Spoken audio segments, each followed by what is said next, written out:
we are coming to you live from Community House, where we are speaking with the Republican President, Mr. Hakainde Hichilema. Now the die is cast.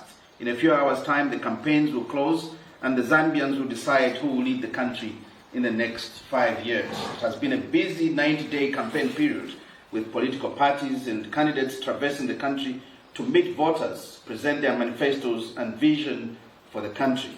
It is a contest that has largely been framed around continuity and change. Today, I'm privileged to sit down with the Republican President, Mr. Hakainde Hichilema, who is seeking re-election on the ticket of the ruling United Party for National Development, UPND. President Hichilema has held more than 130 community engagements across all 10 provinces and nearly all districts of the country, taking his message directly to the people. He joins us this morning to share his experiences from the campaign trail and, importantly, his vision for Zambia beyond the election. Mr. President, thank you for taking time off your very busy schedule to sit down with me and us and to speak to us and through us to the nation. Reverend, thank you very much. May I start by saying good morning, fellow citizens. I'm very pleased to be on this program today, given the schedule that we have been involved in, and for ZNBC, for other media organizations that are tuned in. We're very grateful. Obviously, the citizens will view what we're doing through the media, and that's why the media is valued. But for you, thank you very much for anchoring this conversation. We're grateful, Mr. President. Thank you. Over 100 rallies, 10 provinces, yes, all the districts of the country. Yes. Still going strong? Very strong. I feel like I've just started. Strong.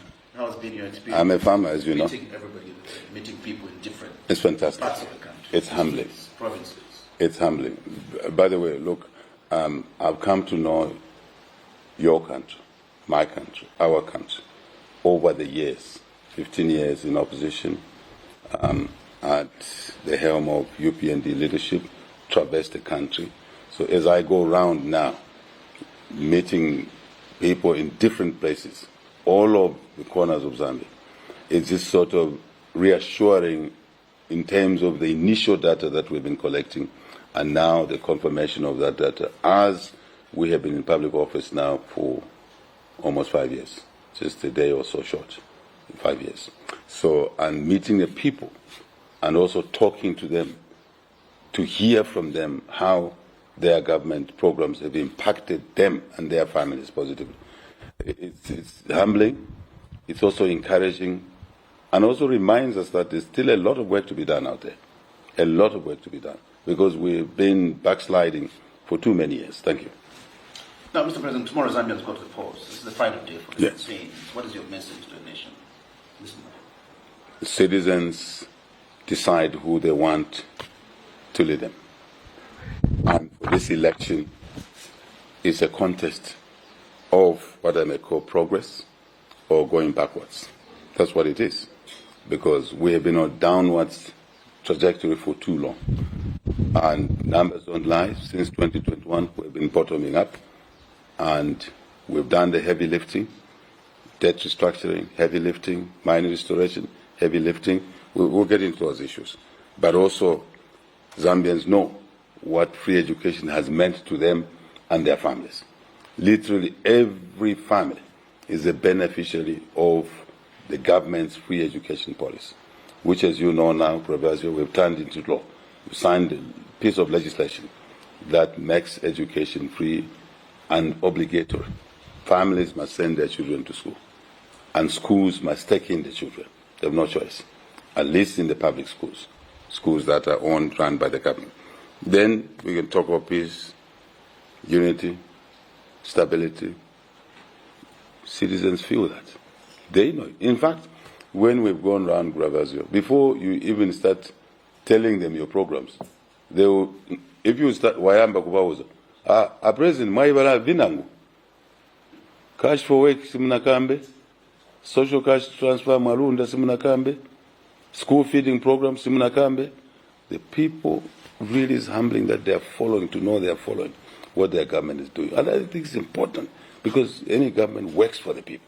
And the people who are supposed to be beneficiaries, really, if they are following and they can feel the benefits, feel, touch, see, smell, hear. It's wonderful. So I think that's what this election is all about. We move forward or we go backwards. And as a country, we've gotten used to going one step forward and 3 steps backwards, such as the vexation of debt. 2006, 2007, we actually came out of debt. We had less than $1 billion of debt. And then, yes, yeah, around there. And then, debt came back with vengeance. Why did we do that? How did we miss it?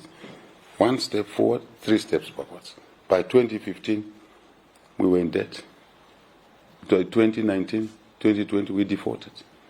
We should not allow that to happen. And that's what this election is all about. Where is that? Yes. Numbers. And you started talking about the numbers, and maybe we should start from there.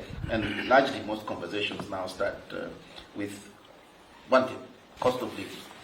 And I agree with you. Your numbers look very good when you talk about them. You're talking about the credit rating looking good, your exchange rate looking good, reserves looking good. More importantly, inflation coming down from 24% to about 6.5, huge there, looking very good. But then the woman buying Billy Meal will still tell you the money still doesn't go far. The person on the street will still tell you the same. Are they wrong in thinking this recovery is not really reaching them? No. Citizens are not wrong. First and foremost, citizens have a right to assess things the way they see them. 1. 2, citizens must give feedback to those in public office, like ourselves, right, as to how they see things. That's the correct thing that they're doing. Our job is to hear the citizens' message, template, marry it with what we've done or what we're doing to respond, to address proactively as much as possible their concerns. So let's pack that item, that citizens have a right to say what they feel, and the elected government to address their challenges and the feelings that they have. So, in terms of absolute numbers, basic nominal number, what do I mean? If you look at 1 today, is not the same as 1 5 years ago. What do I mean? If a commodity costs 1 kwacha 5 years ago, and it costs 1 kwacha today, actually, 1 kwacha today is less than 1 kwacha, or 5 years ago. It is time factor, relativity. That's what matters. I don't want to go. Value diminishes. Absolutely. The time value, the issue of what we call, I don't want to complicate the conversation to economics, real terms, right? Because of other factors.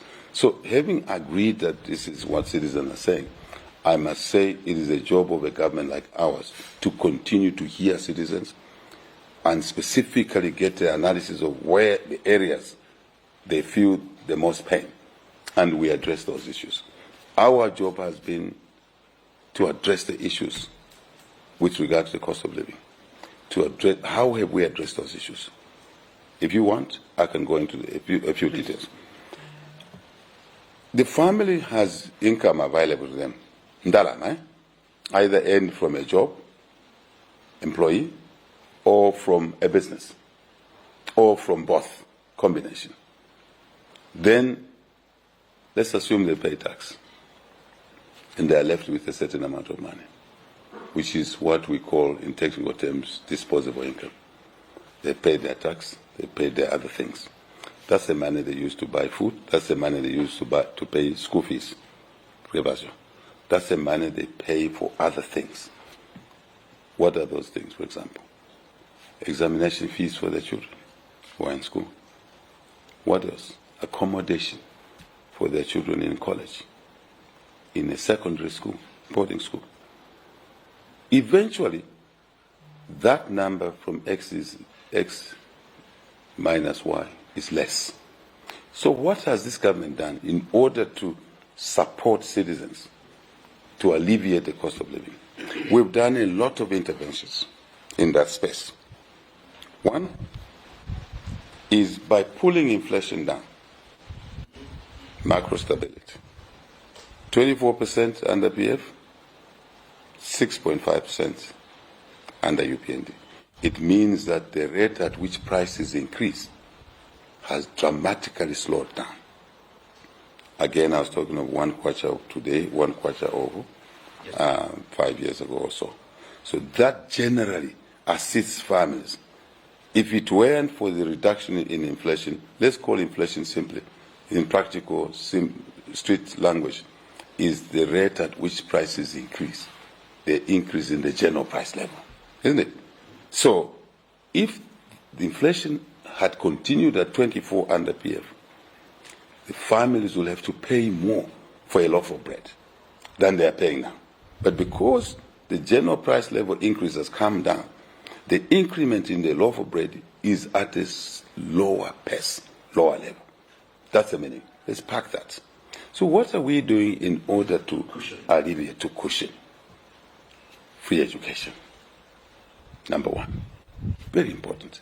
If a parent had this income X, which we talked about, and they had to pay 1,000 kwacha for school fees for one child, what has this UPND government done? In recognition of our efforts to alleviate the cost of living for the family, the government now says, under our policy of free education, government takes over that 1,000, pays the school fee. I'm not talking about books and shoes and the pen.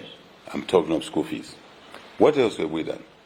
We have said the kid must write the exam. Ordinarily, the parents must pay for the exam fee. The government of the UPND pays for the exam fees. You can add mentally what that does to the available income for them to spend on salt, on sugar, on bread. We've taken other costs out of the family obligation. They don't have now to sell goats and chickens. Remember I said your income is either you are employed or you have a business or a combination. If you run a small business, family business with goats, with chickens, they now don't have to sell chickens in order to pay that 1,000. Their government of the UPND pays. Then the exam fees the government pays. What else? Accommodation fee. I'm sure you realized last week or so for the universities and colleges, a couple of colleges, right? It's all subsidized. So, and I want to explain the reason with UNZA why the president made that decision. It's because the UNZA administration increased the accommodation fee from 3,900. They took it to 5,850. So that differential now, it meant the parents must pay. If the parent is already stressed with the cost of living, the president thought that it's a correct thing to take that cost as well. That's why we increased that accommodation fee from 3,900 to 5,850. Again, to cushion the families, especially the ordinary families, the humble Zambian family. Tick that box. What else? By constructing more hostels in colleges and universities, which had stalled for a long time under the previous government, and now making these hostels available for the students to occupy. In the absence of this hostel space, students had to go to private hostels where they paid more money than the 5,000, even 5,850. And that is another cushion. What else are we doing? Cash for work. So a kid who is not a graduate, is not in college, is not in school, a family member of the 8 average family size in Zambia, 8 thereabout, 1 is working, others are dependent, 7. It means that now that additional member of the family who is dependent on the income from their father or mother or guardian can also go and do some gainful work through cash for work, which we are continuing, right, as a feature, as a social support program. Then they can earn additional income. So that X increases all of a sudden plus Z for the family. This is social support. What else? FISI, Farmer Input Support Program. And agriculture sector. And agriculture sector. But I'm just bringing around the cost of living. You can see what I'm doing. I'm isolating bits and pieces that affect the cost of living and the alleviation efforts that this government is making. Citizens. So, you pay for fertilizer a deposit of 400 kwacha. Then you get inputs, fertilizer, seed, worth 8,000 kwacha, thereabouts. 8,000 less 400 you pay, 7,600 is your benefit from the state. That's social support to alleviate the cost of living, which we agree has been high. No debate about that. So it means that family now has access to an additional 7,600 kwacha from the government. Safe to say, they don't get it as cash, but through e-voucher, they get it as value, which then they can go to a shop themselves to get fertilizer. Gravazio, this is a fantastic story. I like your question. Transformation. Yeah, transformational. Change, life-changing. Then they go into shop, get fertilizer. They grow the maize, for example. And now we've stopped forcing them to grow maize. They can grow wheat, they can grow soybeans. By the way, soybeans. Are you aware that now in Western Province we started growing wheat? Small-scale farmers in the Sekongo area. Part of what I'll talk about, wetland farming. So they have 7,600 in the short, in the arm. Alleviating again the money that we talked about, the income they should have used to buy food. Now they can grow their own maize. So after growing their own maize, they'll grow enough maize, more than what they need for domestic consumption for the year, 1 year, because this facility is yearly, isn't it? Then they have excess now, which they sell to FRI, food reserve, or to anyone else. We don't force them. Then they have additional income. So again, that X Grovazio plus C, if you want, plus L, additional income. This is an extremely important intervention aspect. Then there's what we call wetland farming. Farmers who live in the Dambo areas in different parts of the country, in the winter after summer, after the rain season, let's call winter, summer rain season, let's call winter dry season. Then as the water bodies recess, the government of the UP and your government, the people's government, is providing again a similar package. There's even no deposit. No deposit. It's a straight fertilizer seed support. It's alleviating the cost of living. Free. I don't want to call it free because nothing is free. In my world, nothing is free. Somebody pays for it. In this case, the overall taxpayers, we the citizens, including you, pay for that. Why? Because you are better off. HH and you and Kangwa are better off than the farmer in Chama, than the farmer in Malore area there, than the farmer in Shangomo. I was just in Shangomo not long ago. And we get to pay extra through tax. Then that tax the government chooses how to use it. And this government chooses to support the vulnerable families to alleviate the cost of living in that way. This is really important to explain. I've always said to you that resources are limited to the people of Zambia. And this is an international understanding. But it's a question of choices. How you utilize the limited resources. This is how this government chooses to utilize the limited resources. Right? By basically allocating these resources to the most needy. To cushion the cost of living. Just a little bit on this one. Now, here's another issue that people haven't seen a lot.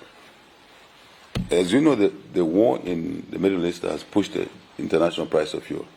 What we've done as a government, we have still been able to reduce the pump price. An initial increase because of the war. In fact, before the war, we were doing very well, reducing the price of fuel, pump price. The war came, international prices went up because there are three factors that affect the price of fuel in our pump stations. One is the international price. Two is the transportation cost of fuel, pipeline or by road.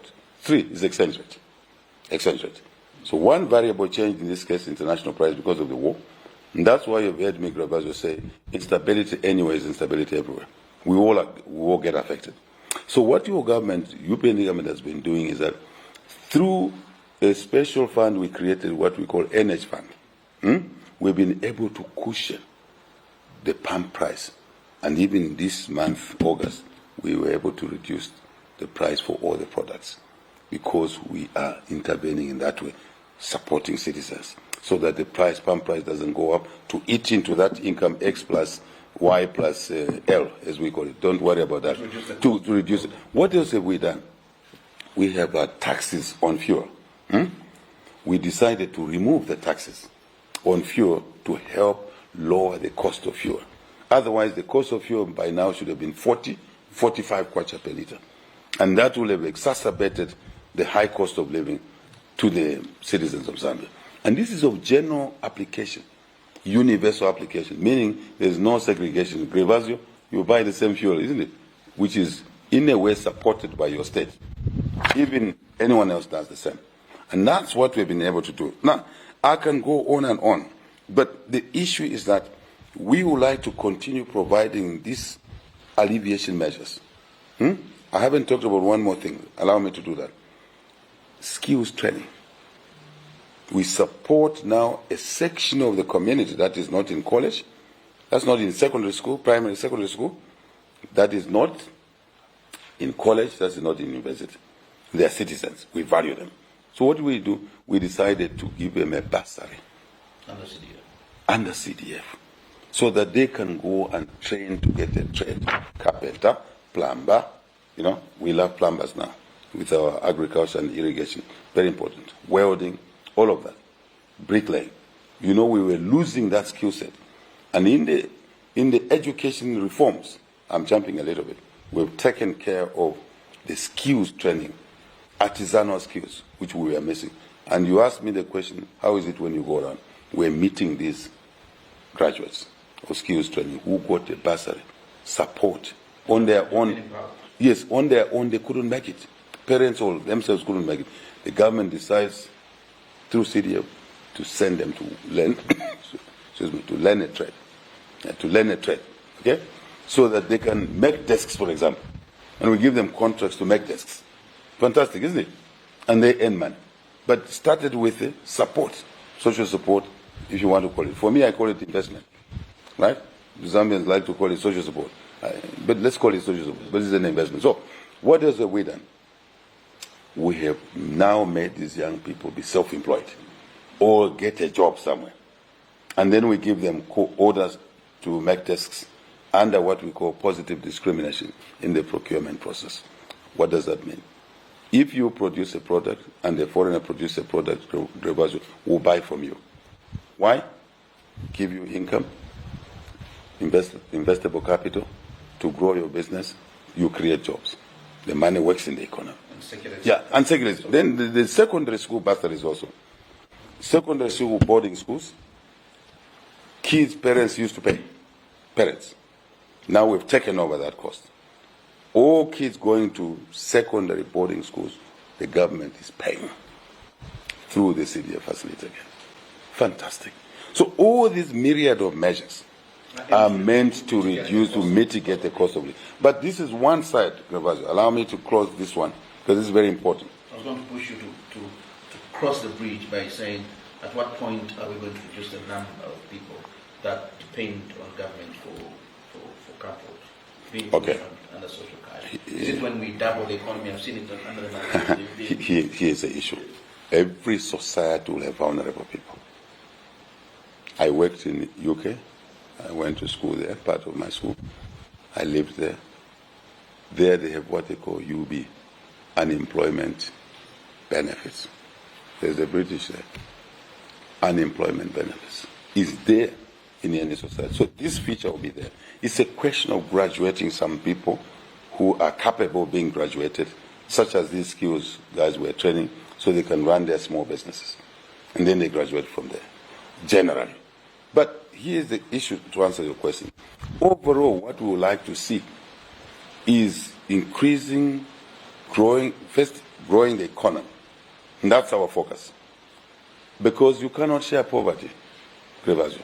You can go as much as you can to redistribute, but you cannot redistribute poverty. You eventually run out. So counter the flip side of what I've said is our push to grow the economy, to ensure that some of these people can now find jobs, employment. Some of them can do business. And that's why we have schemes where we are supporting young people, funds, and I'll talk about it, support young people, entrepreneurial funds, and the skill side, then the funding capital for them to be able to engage in their own business. We'll talk about that. But more importantly, when we grow the economy through increased investments, and you'll have seen in the mining sector alone, we've brought in over $12 to $13 billion of new money in the mining sector. That's why you've seen the mines revive. Hopefully we'll touch that on the vision. Ultimately, the 10, 5, 3, 3, 1, 1, 1 plus another one vision. That's how we are seeing it. That will overwhelm, if you like, some of the individuals that depend on social support in the sense of graduating them. That's my definition of overwhelming them, giving them opportunity. It's a cost, you want to see it now, but for me it's an investment for us, and then you see the returns on this investment. So more investment, different sectors, more jobs, more business opportunities, Gravazio, more treasury income. This is why people say HH always talks these things in a consistent way. Yes, because that's what they are. So in technical terms, it's Y minus C is equals to S is equivalent to I. What is that? Y is income, C is costs, S is savings, I is investments. And that leads to the growth of the economy, even at the household level. And your job, our job, your job is to push income up, to push costs down, to push savings up because you've reduced your costs and you've earned more. And also to push investment up. This will lead to more income and more growth, more jobs, more business opportunities. It's a simple, and then the standard of living, you see that even those who graduate from social support will now be earning money and employing people, and the job numbers will go up. That's our agenda. But we will always look after the vulnerable. That's why governments are elected in office, to always look after the vulnerable. But you need to know how to do it, and that's what I'm explaining to you. I think we've covered this subject reasonably. Yeah. And by the way, we feel the cost of living, we are sympathetic to the citizens, and that's why we work very hard. Go ahead, please. Let's move to the Yeah. 2 years ago, this country was hit by the worst drought of living memory. And Yes. this season, we have our second consecutive record harvest, highest yield, Yeah. 5 million metric tons. What changed for those? Policies. Something everywhere. Policies. Orientation of the attitude, orientation of the mind of those who run government, in this case the European government, from the top, the vision, manifesto, implementation programs to lead to what you've just said. When you see the production going up, record high, ever since independence, we were hanging around 1.5 million tons, 2 million, 3 million tons, 2.8, just around there. I'm just explaining the range. Then we jump 1.5 years after the drought, we jump to 5 million tons. Unheard of. Why? It is the measures we're put in. First, is return to the cost of living and social support. Face it. The decisions we made, we inherited a situation where ghost farmers were receiving fertilizer and seed, but they never had not even 20 meters by 20 meters of ground to grow something. Theft, graft, corruption, and it was institutionalized. Then we moved on to reform. Mind you, we're a government of reforms, and the Gravazio reforms work. Reforms deliver results, right? And that's what has seen these 5 million metric tons of maize. So first, the social side we call, but I call it investment, wastage.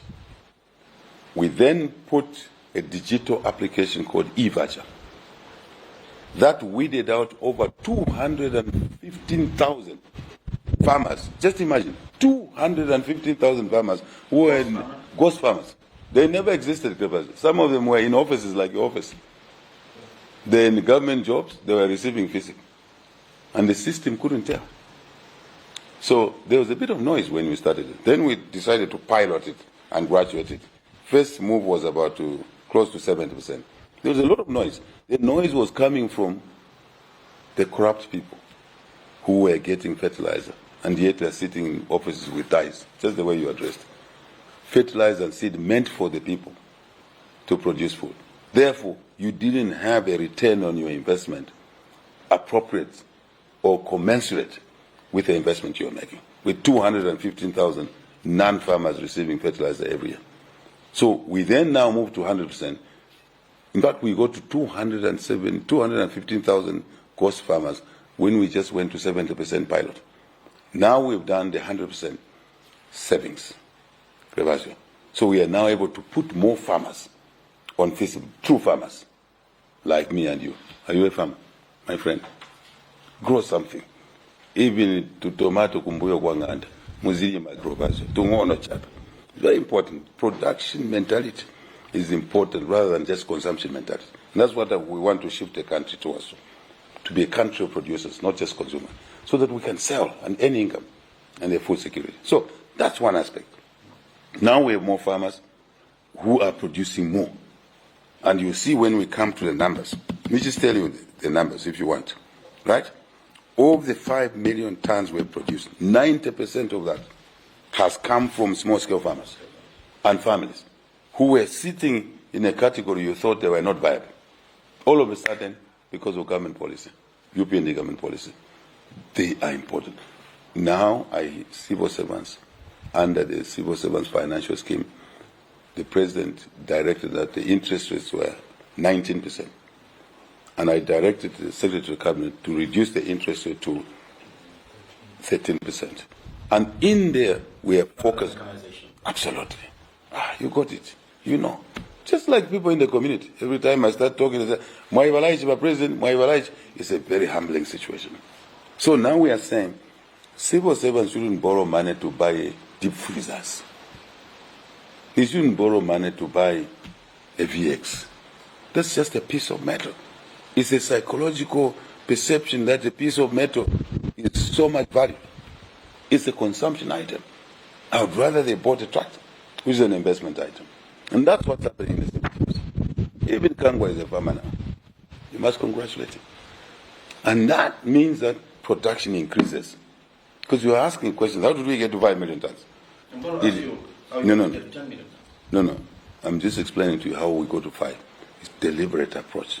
I talked to FISIP, more value out of FISIP now, 90%, right? And one of the reasons that is the case is that we are providing a market for small-scale farmers because they have no capacity to secure their own markets.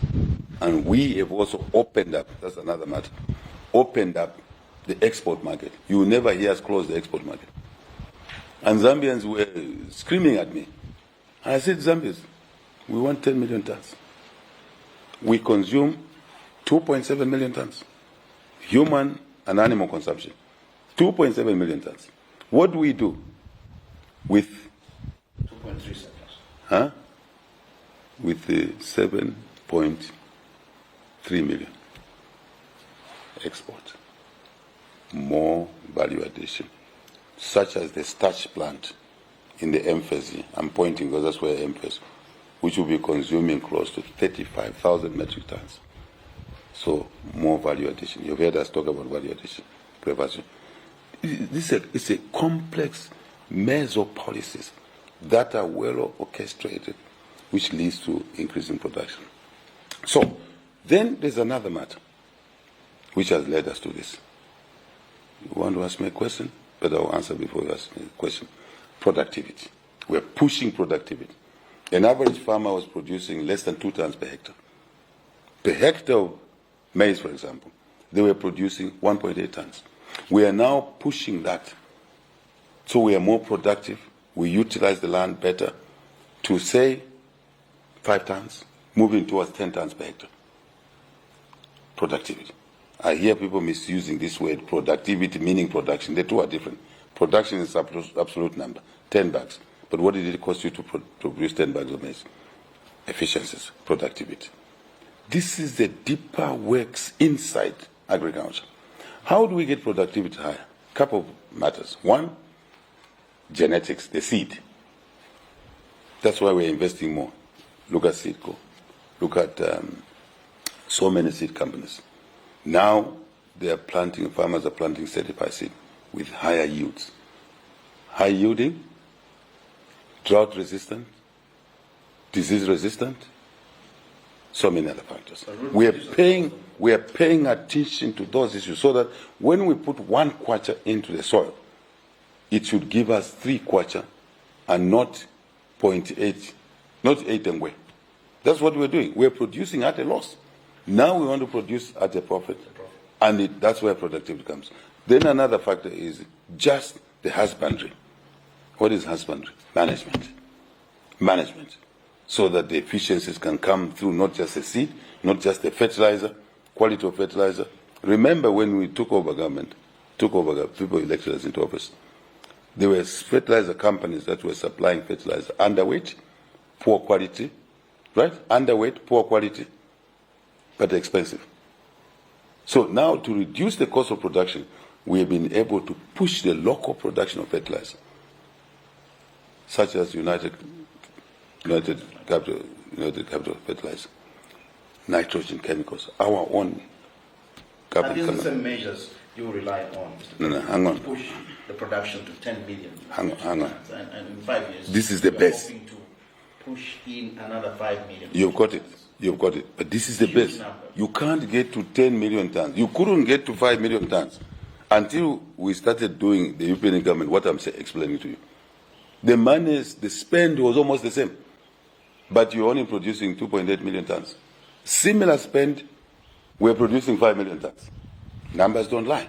What have we done? The efficiencies. And also pruning out thieving in the system. And let me remind you what happens. When you have the husbandry side, commercial farmers right now are able to do 10 tons per hectare. Small scale farmers are doing 1.8 tons per hectare. We want to close the gap. And we are working towards closing the gap. And by the way, a farmer doesn't have to grow 100 hectares to get a yield they're getting now. They can actually grow only 50 hectares or 40 hectares for the same yield. Less labor, less cost. That's our focus. And now we are touching farmers. For example, I asked Zambia to attach a couple of farmers around Pongwe Farm, for example, so they can help them to improve productivity. And it's working. And Zambia agreed without asking for payment from government. I said, this is your social corporate responsibility. We want more farmers like HH and others. I'm already helping neighbors myself on the livestock side by giving them improved bulls at a lower price. When I sell a bull to you or to Kangwa, I sell at a market price. When I sell to a small-scale farmer, I sell at a subsidized price, a lower price, deliberately, so that their genetics can go up, improvements. And then the management tipping, all of them. These subjects are too good. But let me stay with this. Let me stay with this issue. So we have now gone to 5 million tons. Excellent. The excess 7.3 million tons we have to sell. To where? Congo. Market. I'm jumping to a market now. Security of demand, which is the market, is essential. Zambians try to call me names when we were exporting maize. But because we were shutting the exports of maize to Lubumbashi, Katanga, Lualaba, Tanganyika, 3 provinces we share boundary with Congo, South Africa came in. Is that market gone? We lost a good portion of it. Now we are working to recover it at a cost. That's not good economics. That's bad economics. And that's what we want to do, to be able to be the premier supplier of milling meal, preferably, not maize, because it's a value added. We keep the milling jobs here. Adds on to the 1 million jobs we've created.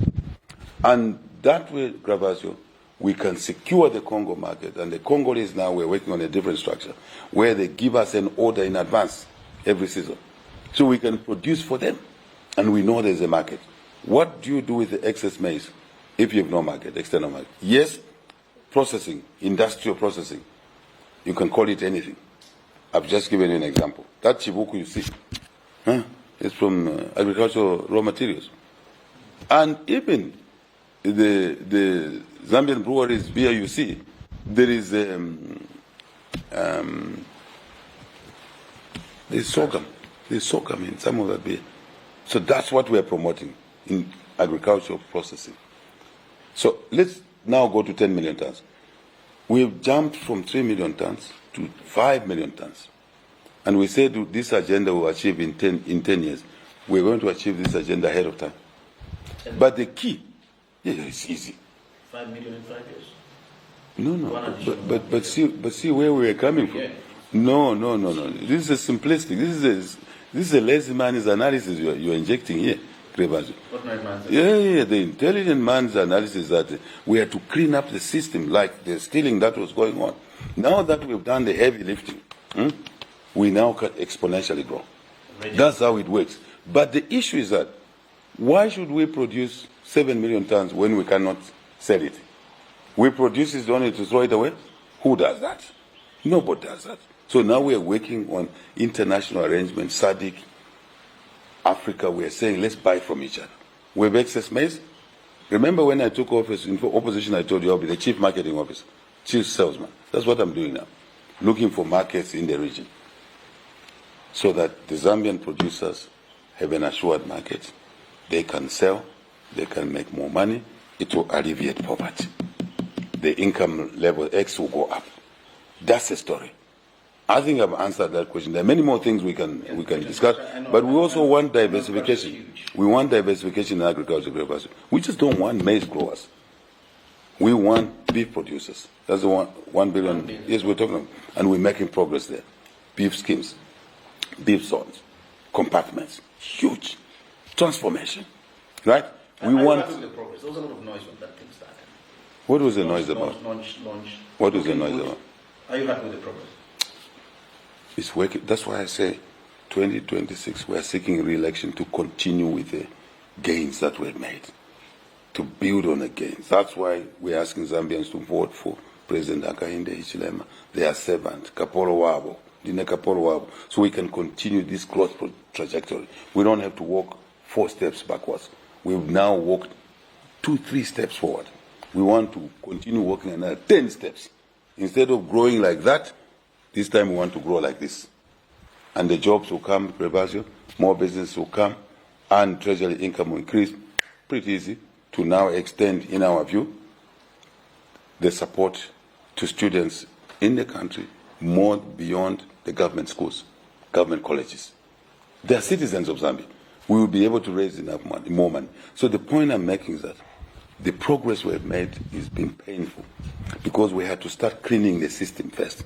We're not done with that. There's still a lot of cobwebs here and there. It takes a bit of time. You know, institutions don't change overnight. Change is not an event. I'm a qualified change manager myself. That's why you see I do these things this way and with the high levels of tolerance. Because you can break the people if you don't know how to walk them through a change process. But we've done the cleaning, the house cleaning. There's more to be done, but you see now exponential growth. But the market, domestic, through processing, through agro-processing, very important. Through growing the beef industry, Grovasio, it means it will demand more stock feed. You see what I mean? It means the demand for stock feed will increase. Then the farmers have a market. Starch plant here, which is only the 3rd starch plant in Africa. South Africa, Egypt, and Zambia. As we are now on the health side, the cancer hospital upgrade we've done, Krevasio, we're only the 3rd on the continent. Egypt, South Africa, Zambia. We don't have to send our patients to India anymore. I'm really humbled about this decision we made. And this hospital is funded by Zambian taxpayers, man, $32 million. We funded it ourselves, priority. And you were at the opening? Were you there? Yes. It was humbling. When the testimonials were being talked about, the beneficiaries already, 800 backlog people waiting to go to India, they'll be processed now here in Lusaka, home. And we have another facility in Dola coming up, 70% complete, another one in Livingstone, to take care of the geography of the country. But this is digression. That's digression. That's in the health sector. This is in the health sector. Yeah, thank you. I know mining those last. So, but agriculture holds even a bigger potential than you have seen. Kenya was just an agricultural country and tourism. Their economy is bigger than us. We underperformed in agriculture for 57 years. Now we have to offload the growth potential in agriculture. And most jobs are sitting there. I know what I'm talking about. Most jobs are sitting there. So let's encourage production. Let's encourage efficient production. Let's encourage processing. Let's encourage job creation in the sector. Thank you. We can go on. Mike, Yeah. there I know you touched on it. Yeah. Billions and billions of dollars coming in. You've replied Yes. this year. Yes. We've replied Mopani, Shaq Yes. 28. Yeah. and You know the story. Those are good stories. But then, Kalengwa, of course, after 47 years of non-operation, Kalengwa mine in Mufumbu is back. It's in production. and we've got 47 years. bigger, huge investments. Absolutely. Lumwana, Kansanshi, and First Quantum, yes. Consumption is just a part of First Quantum. Minomba on the horizon. Yeah. And those are big. You saw us launching the shaft sinking, precision shaft, using artificial intelligence. Big projects coming up. This country is and going big places. numbers. But Yeah. then the people that watch you, the Zambians, why should they have so much hope? Because in the past, they've seen all these projects before. But again, they've probably watched the wealth walk through the gate. No. I see what you mean. But I So dis- if but I a young man disagree. is sitting in Jubola, Yeah. and why should they believe that this time is different? Well, first, There's a new dawn. first, Comes the mindset. first, seeing is believing, isn't it? KCM was in liquidation. Jobs were lost. Contractors, suppliers were not paid. Months on end, years on end. Mopani was in a comatose on the way to the graveyard by the previous government. Restructured the ownership very badly. We came in to rescue it. You talked about KCM, Lumwana. They were on their, First Quantum, and Lumwana. They were on their way out. They stayed. They didn't just stay, Gregorio. They've reinvested. Lumwana Super Pit is $2 billion. It's there. What a beauty to see women driving 300-ton dumper trucks. Women trained in the skills training colleges. Have you an idea what a 300-ton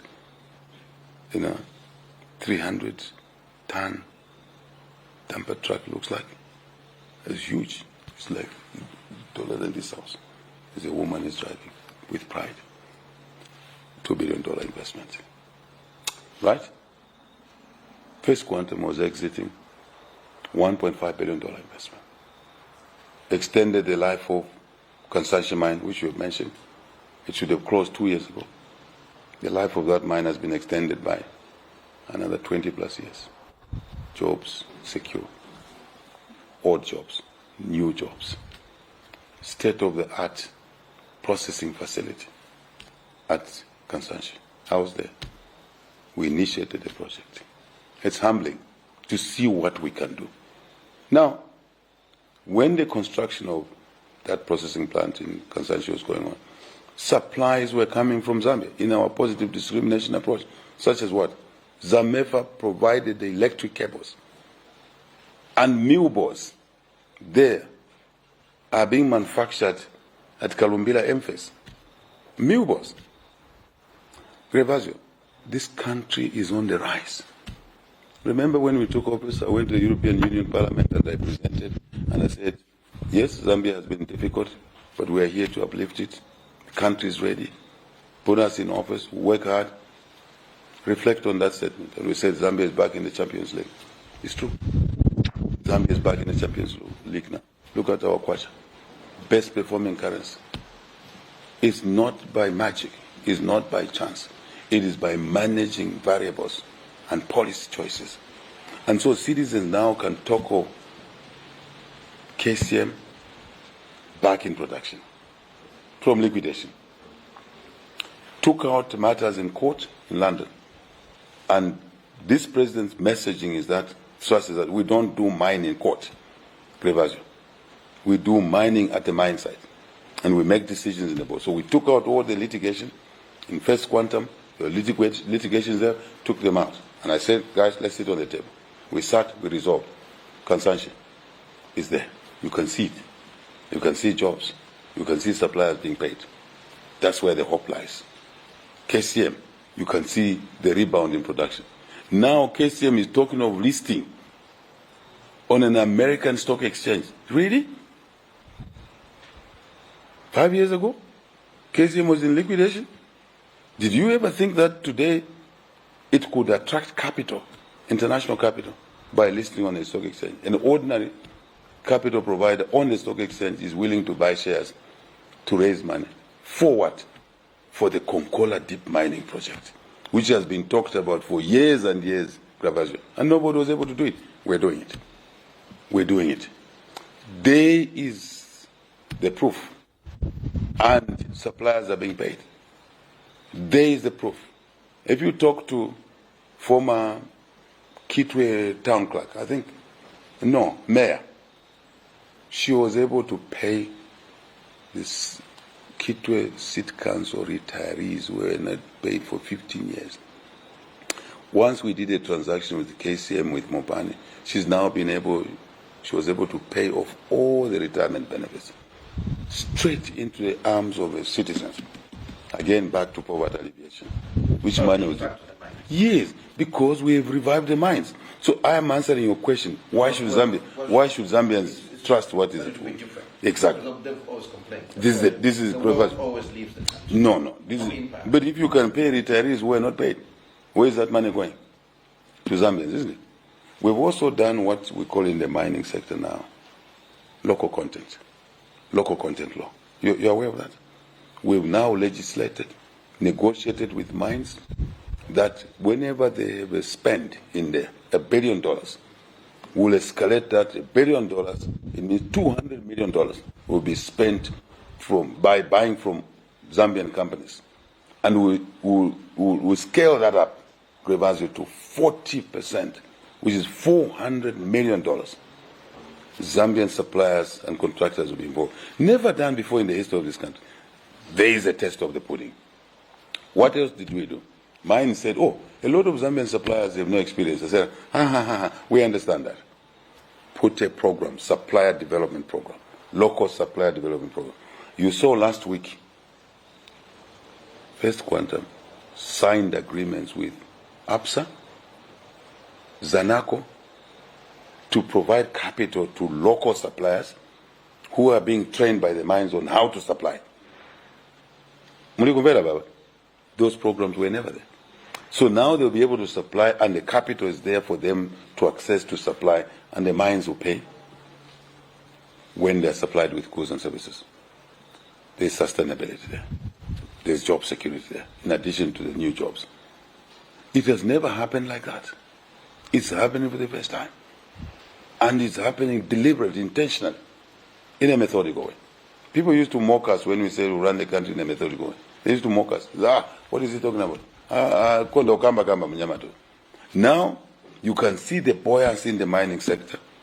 Suppliers being paid, sometimes 1 or 2 delays. I want to also encourage Zambian suppliers to be serious. If you are supplying to a mine, you are supposed to supply a millball at a plant on a Monday. Next Monday, you should do it. Because if you don't supply that millball, the plant will not operate. It means the production targets of 3 million tons is being affected. I want my fellow citizens to take business opportunities seriously. In my young days, professional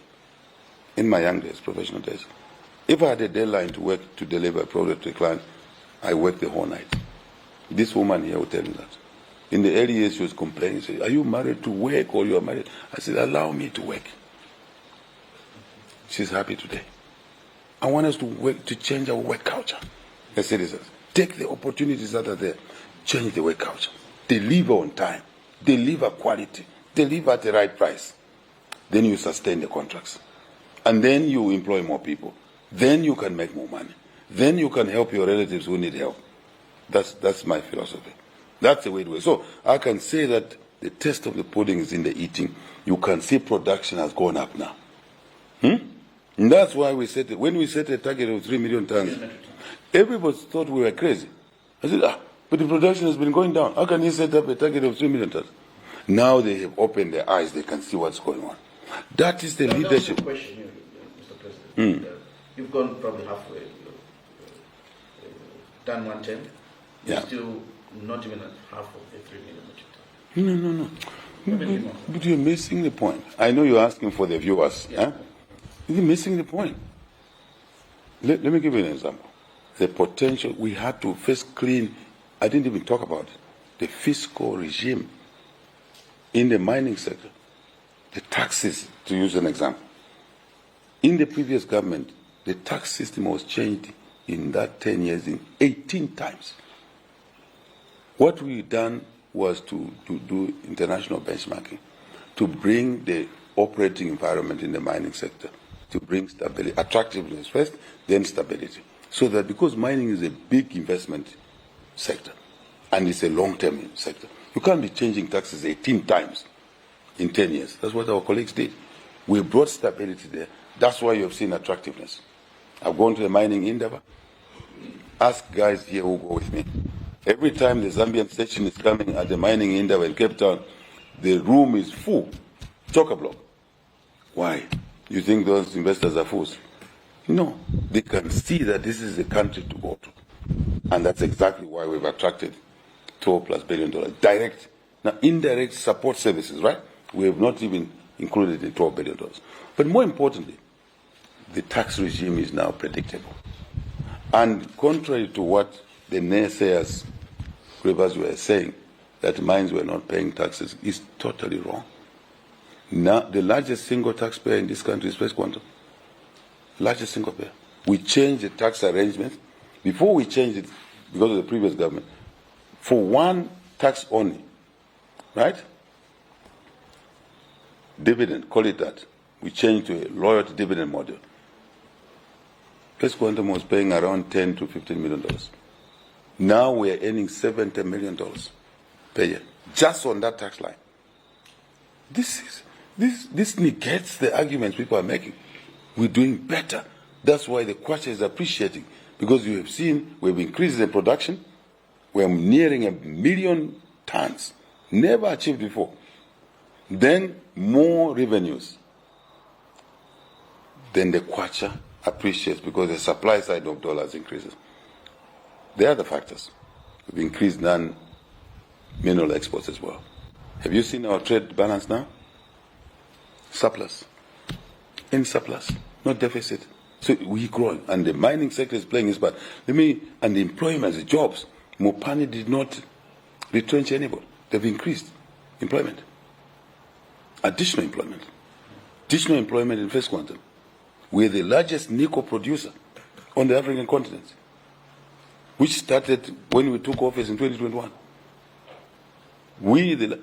Now, back to your 3 million ton target. You say, is it achievable? Absolutely. The first 5 years was cleaning up, heavy lifting, setting the tax regime, stability, predictability, all of those issues, Gravasio. That's what leadership is all about. Clarity of vision, clarity of execution, and then you can count your eggs in the basket. Right? After you've made the chicken lay eggs. You can't count the eggs before you have started helping the chicken with the stock feed. You're already counting eggs. There'll be no eggs there. So that's what we've had to do. Let the chick layer chicken from a chick. It grows, isn't it? For a period of time, no eggs. Once it starts producing eggs, it's daily. Exponential. From this way to that way.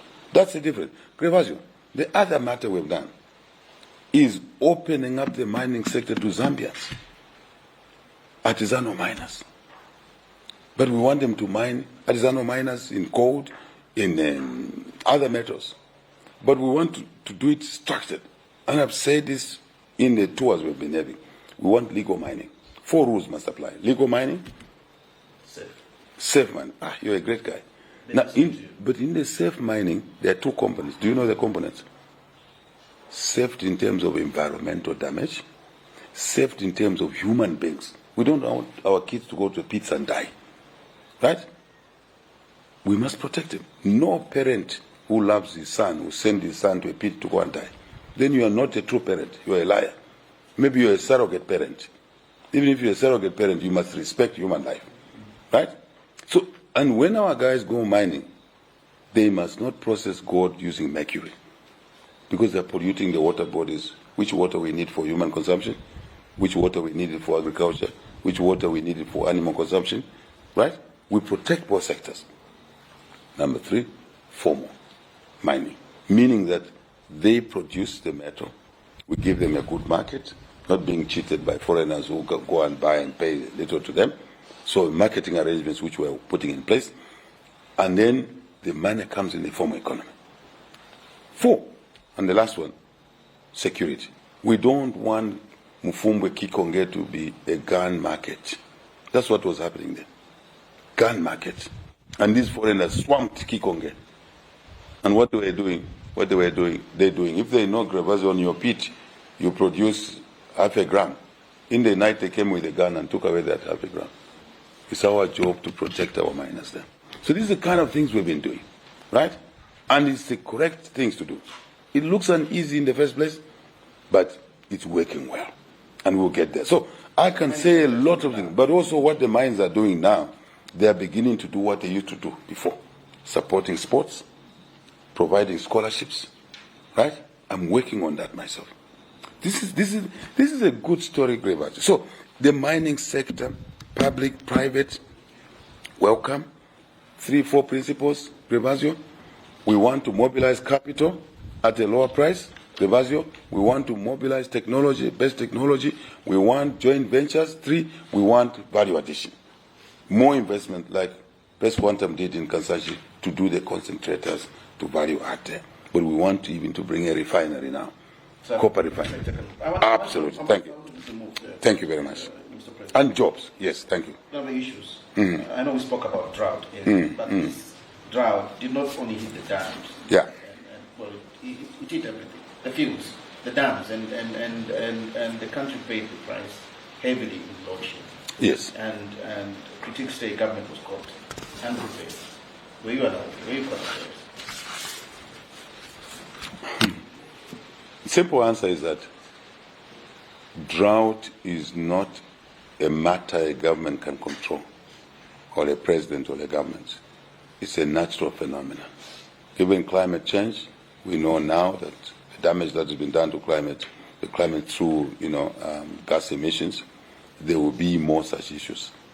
So yes, we are caught unawares in the sense that you don't plan for a drought.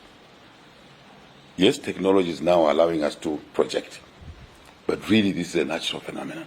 And when people were blaming this government, you accept because you're in public office, you accept good and bad things. But droughts have been there before. The question is that first, we say that no Zambian will die out of hunger. And there's no Zambian who died of hunger. We fed them. We use the reserves. We use the money that we keep for an emergency to buy maize from Tanzania.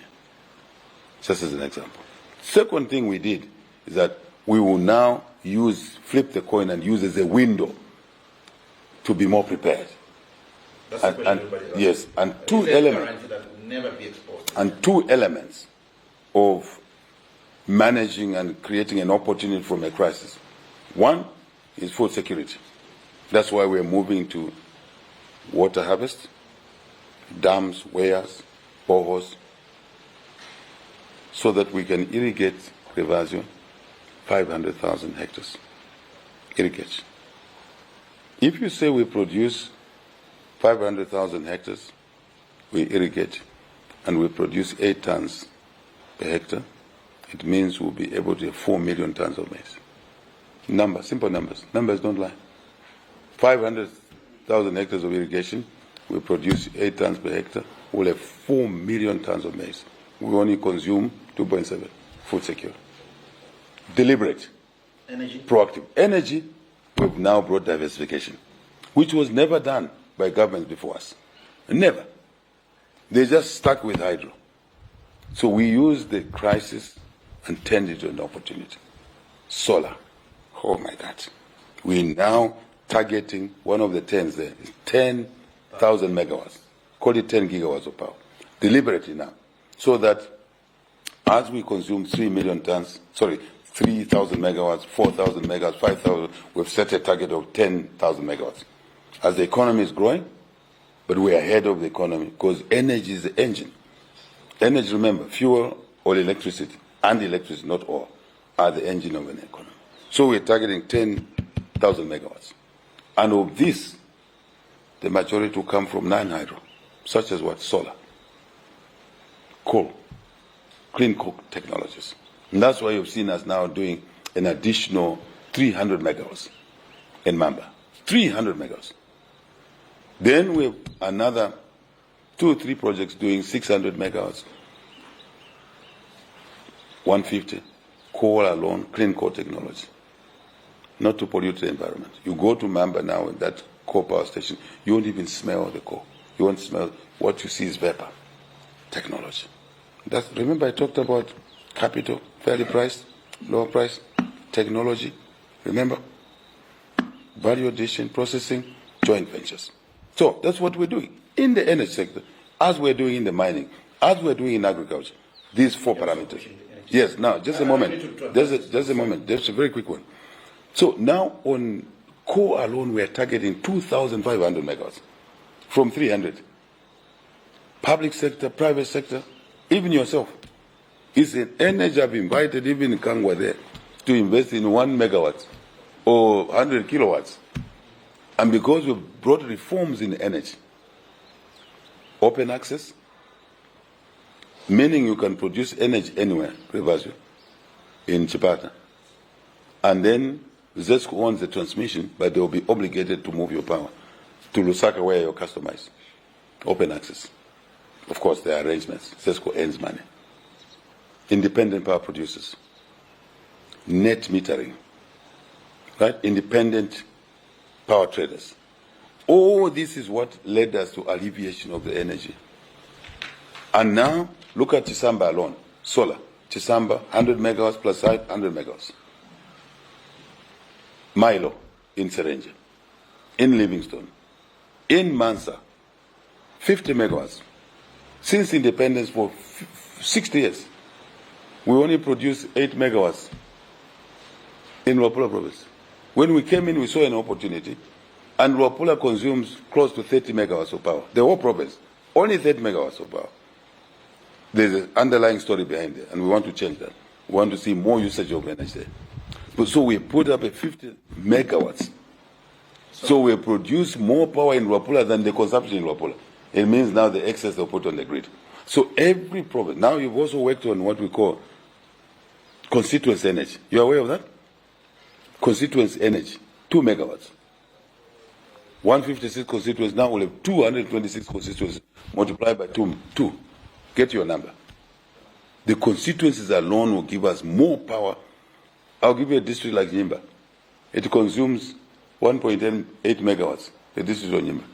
The 2 megawatts for Nyimba will be sufficient for the whole district. So no load shedding. Those who are saying the load shedding will come after, they just don't understand. You know, they like... It's not only the politicians talking. No. The experts are also talking that probably as you push the industrialization drive, it may exceed what we are aware of that. That's why we put a spec at 10 megawatts. Our consumption now is 4,000 megawatts. We put a spec at 10 megawatts. You see how visionary we are. When I say we, you as a citizen, because we work for you, isn't it?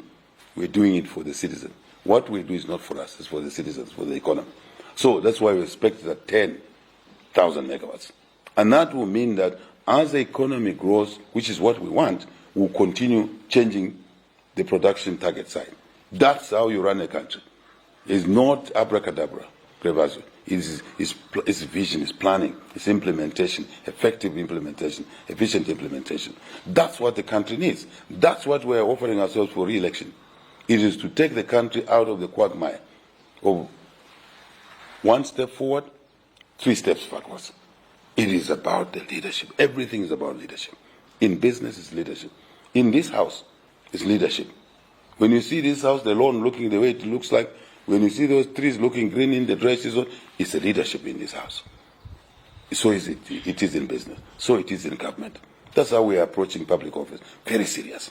People say politics is a game. I don't agree. Politics is serious business. as we are discussing now. Now, so those reforms have led us to alleviating on the load shedding. But the longer term effect, immediate and medium and longer term, is production of the diversified mix of energy. Again, we're attracting capital there, huge capital in the energy sector, creating more jobs, more. Talk to the banks. The banks have new clients in the energy sector they never had 5 years ago. And they're very happy. Talk to, I call them the musketeers, the women that run our banking sector. They're happy. Talk to them privately.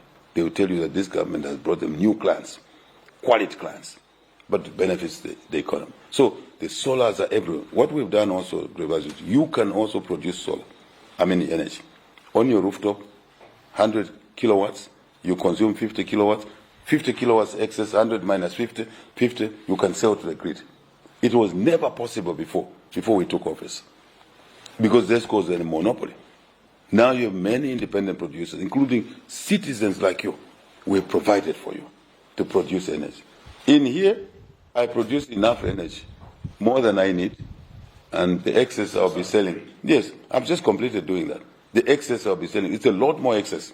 And we want to encourage, we don't want to fix it only to those who have money, but even as an ordinary citizen, through the net metering. Never done before.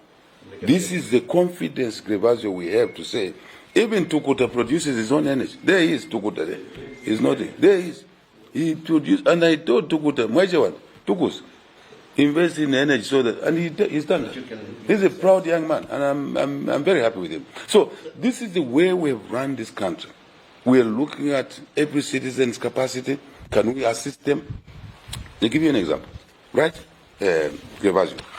Small scale guys, youth, we have put in the mining, in the energy, some funds to support them. New funds for the youth businesses. NAPSA has $70 million they put for the youth funding. Absolutely. Absolutely. Even you can access it.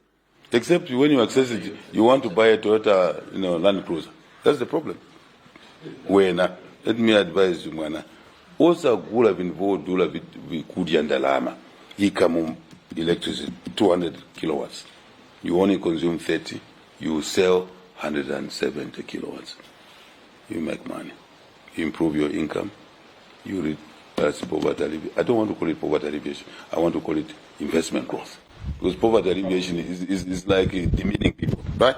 CEC has 500 million kwacha for the youth funds, support capital, more than an average African country. This is what this government has done since we took office. Imisepela, 20 million, and already young people accessing on an electronic platform, digital platform. You don't have to know anybody. You just go on the platform and you can access funding. These are just examples of the things that we're doing to support. Yes. No, but also not just empowerment, but to invest in energy, to invest as a supplier in the mining sector, to invest as a farmer from a youth person. And I don't want, Grevasio, citizens to think farming is for poor people. Icona, man. Icona. The projection is that the next set of billionaires are coming from farming. And I want citizens who are like, Zambian citizens are like, we have the soils, we have the water, which we can harvest, even when there's a drought. We have the weather that allows us to be the food basket. We already are 5 million tons.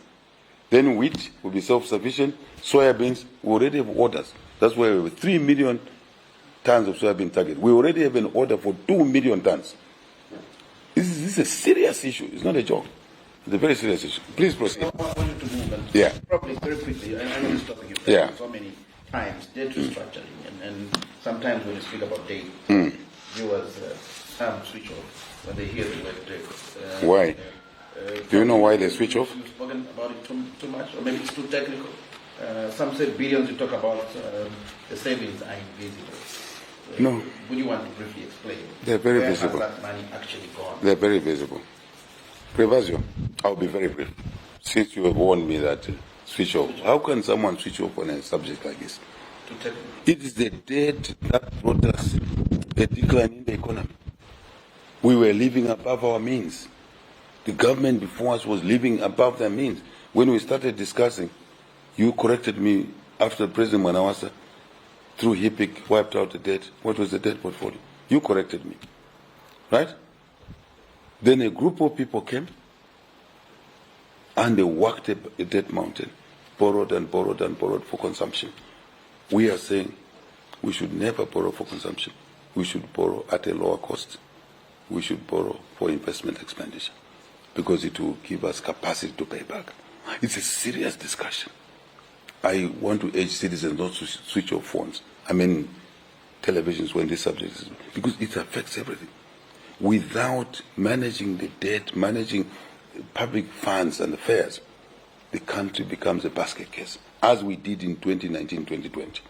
It's a very important, so we should never get back again. So, this debt mountain led to us really killing our economy. We defaulted on the Eurobond. Nobody would give us money. Nobody would invest in this economy. So it is one, when we were in opposition, we said we'll deal with, remember, debt restructuring, so that we can have money, headroom to do other things. And this is another area that you can say, kwenyu sotsana. Why? We promised debt restructuring. We've delivered. The debt which was acquired by other people, we've been able to solve it. And let me give you context. Before debt restructuring, Grevajo, the country, you and other citizens were to pay every year. Right? Every year. We were going to be paying $2.3 billion of debt service. Every year. $2.3 billion. Right?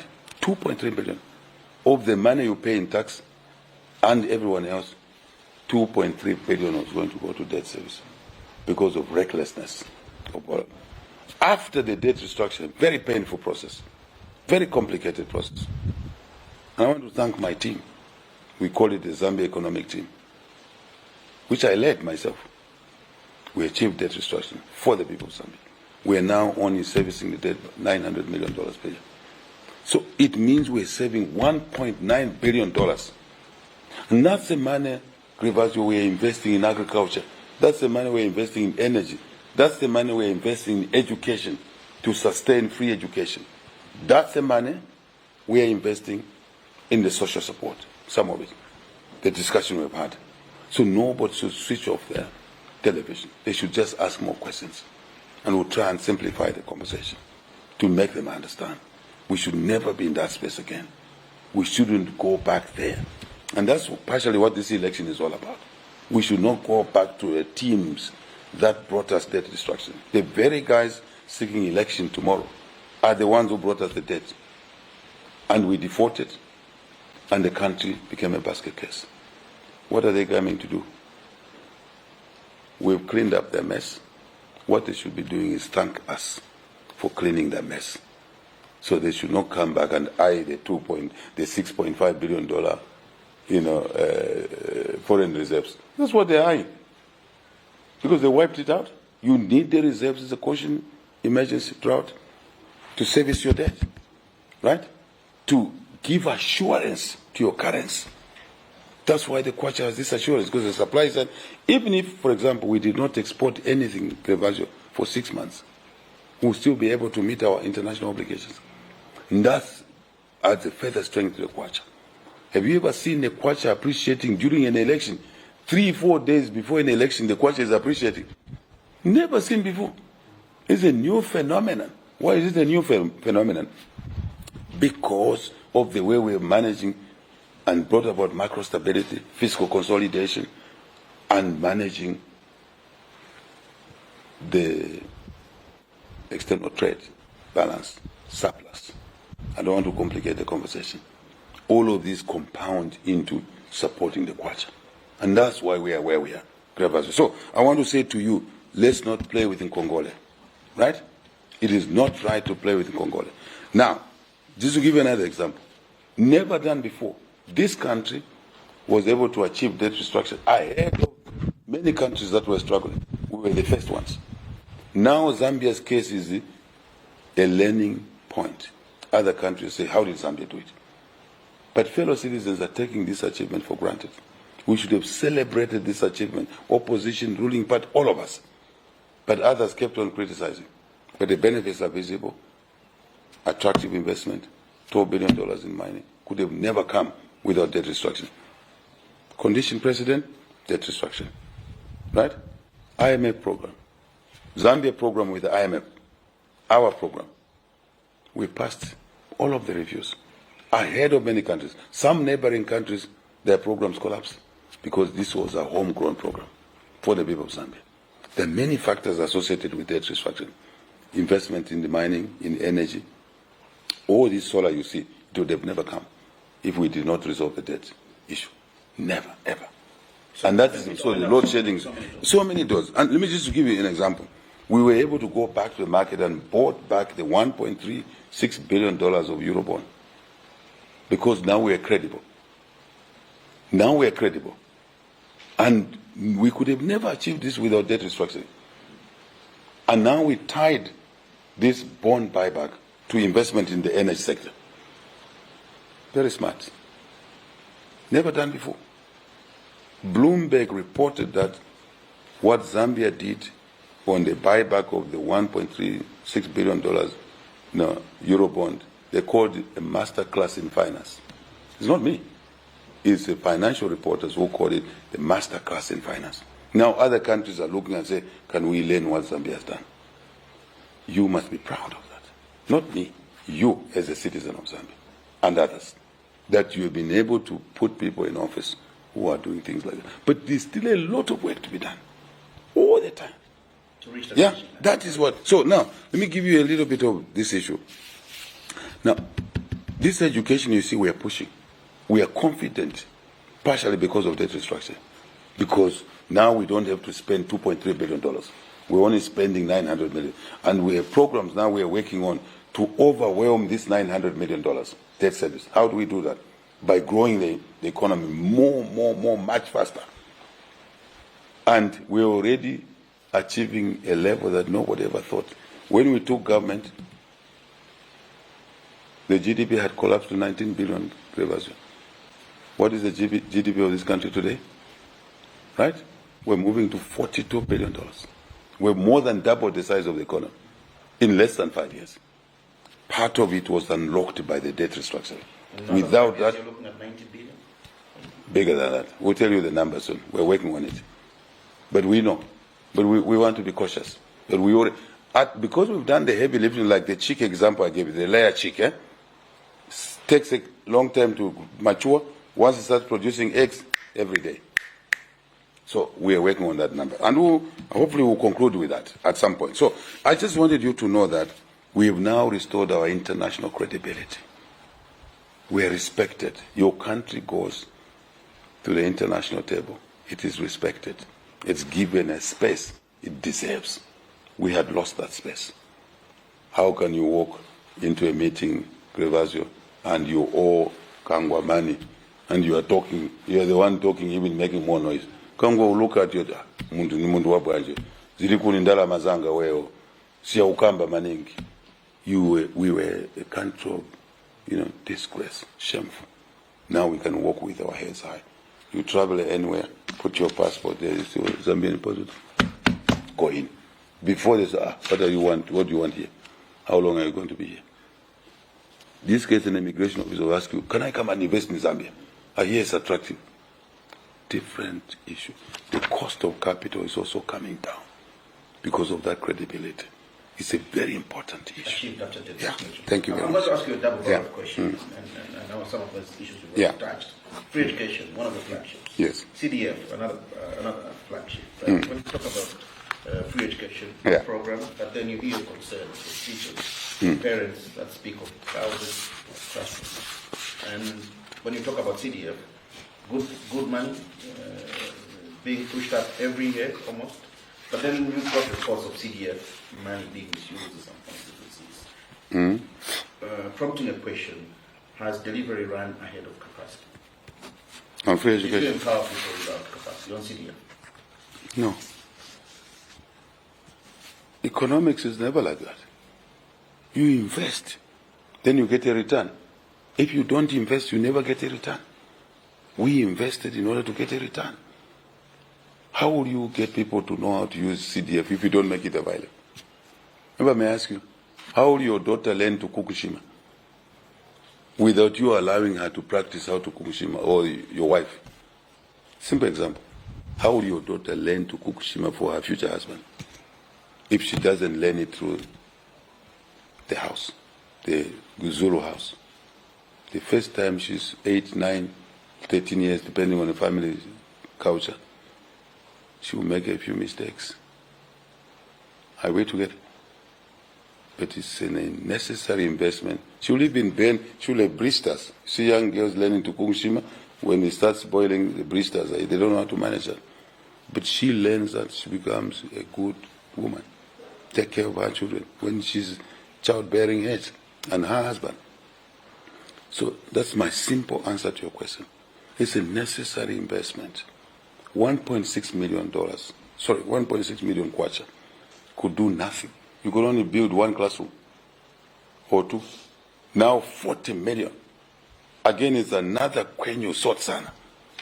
Kwenyo sotsana. Why? We said we will make CDF equivalent to $1 million. Today, CDF is 40 million kwacha.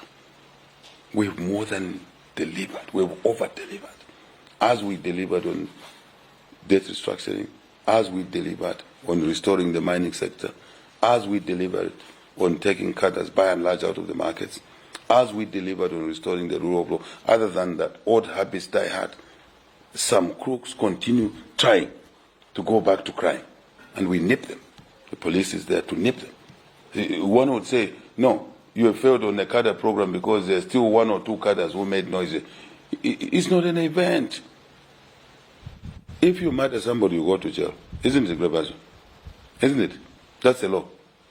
Has murder ceased in the country? I'm now the question. Answer my question.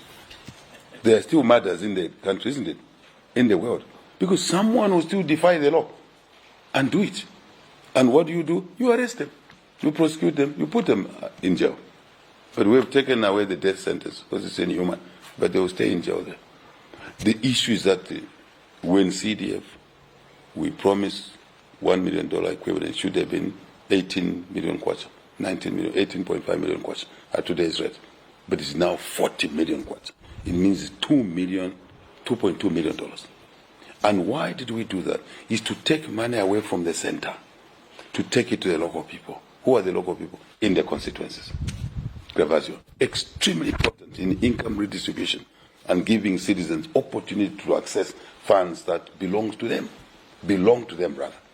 Other than Lusaka always deciding, now we take 40 million to each constituency, we increase the constituencies to 226.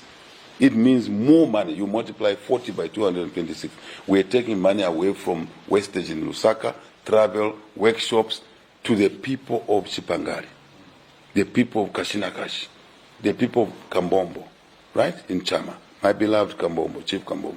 I was happy to have met him in my trips. I have a very close relationship with the previous chief, now the new chief. I just love Chama. I love Kambombo. And we want to do more. And one way I thought we would do more is to give them more money. So that in Chama there they decide the priorities for development, education, health facilities, maternity wings, maternity wing. No woman should deliver in her hut or house. They must deliver at a maternity wing where facilities are better, water supply, running water, there is solar there. The chances of saving the mother and the child are high. That's how we show our love and care for the people of Zambia. That's a demonstration of our love and care for the people of Zambia. So now CDF, we are building schools, we are buying desks, we are putting boreholes, reticulation. For the first time, you go to Nchelenge, you find a flush toilet. Never ever envisaged that there would be a flush toilet in a village in Nchelenge. Now there's a flush toilet there. Sanitation. Disease burden will come down. This is a beautiful story. See, now we have done schools, we're doing more schools, you heard me in the campaign talk about more schools, eh? You go to Chawama there. Look at the population in Chawama. Go to Kanyama. I'll be in Kanyama this afternoon. Look at the population.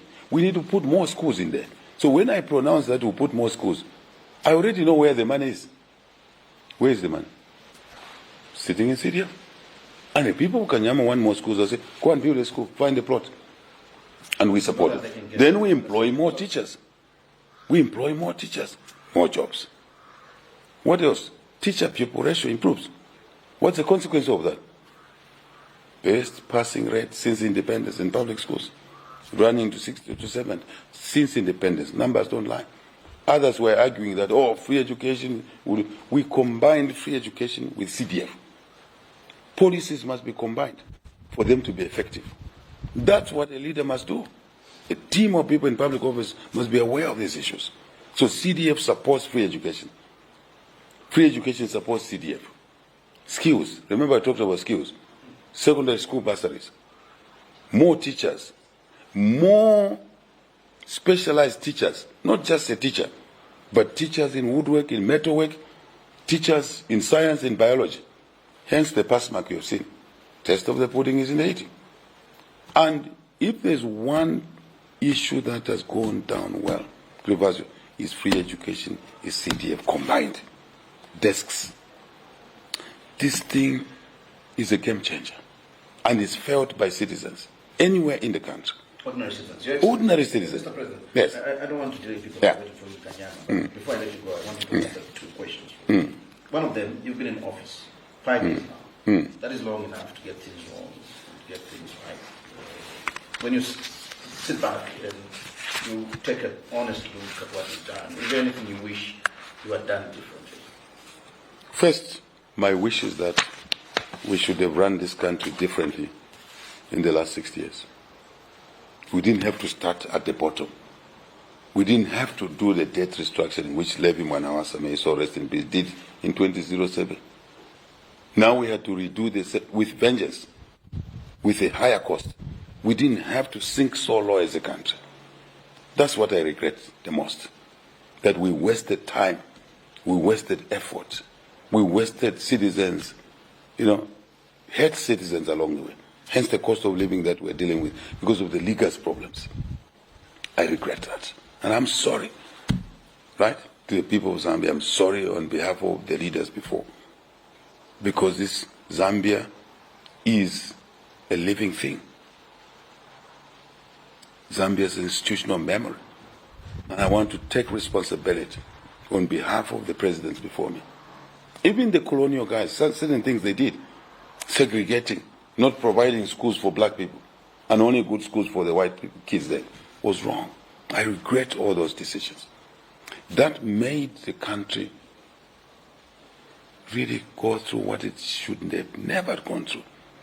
This country's economy should have been $250 million, $250 billion, $500 billion.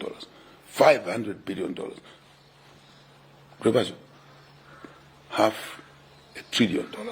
is what this economy should have been if we had run it properly. And the governments that come do what is called building block, right? Add on. That's regrettable to me.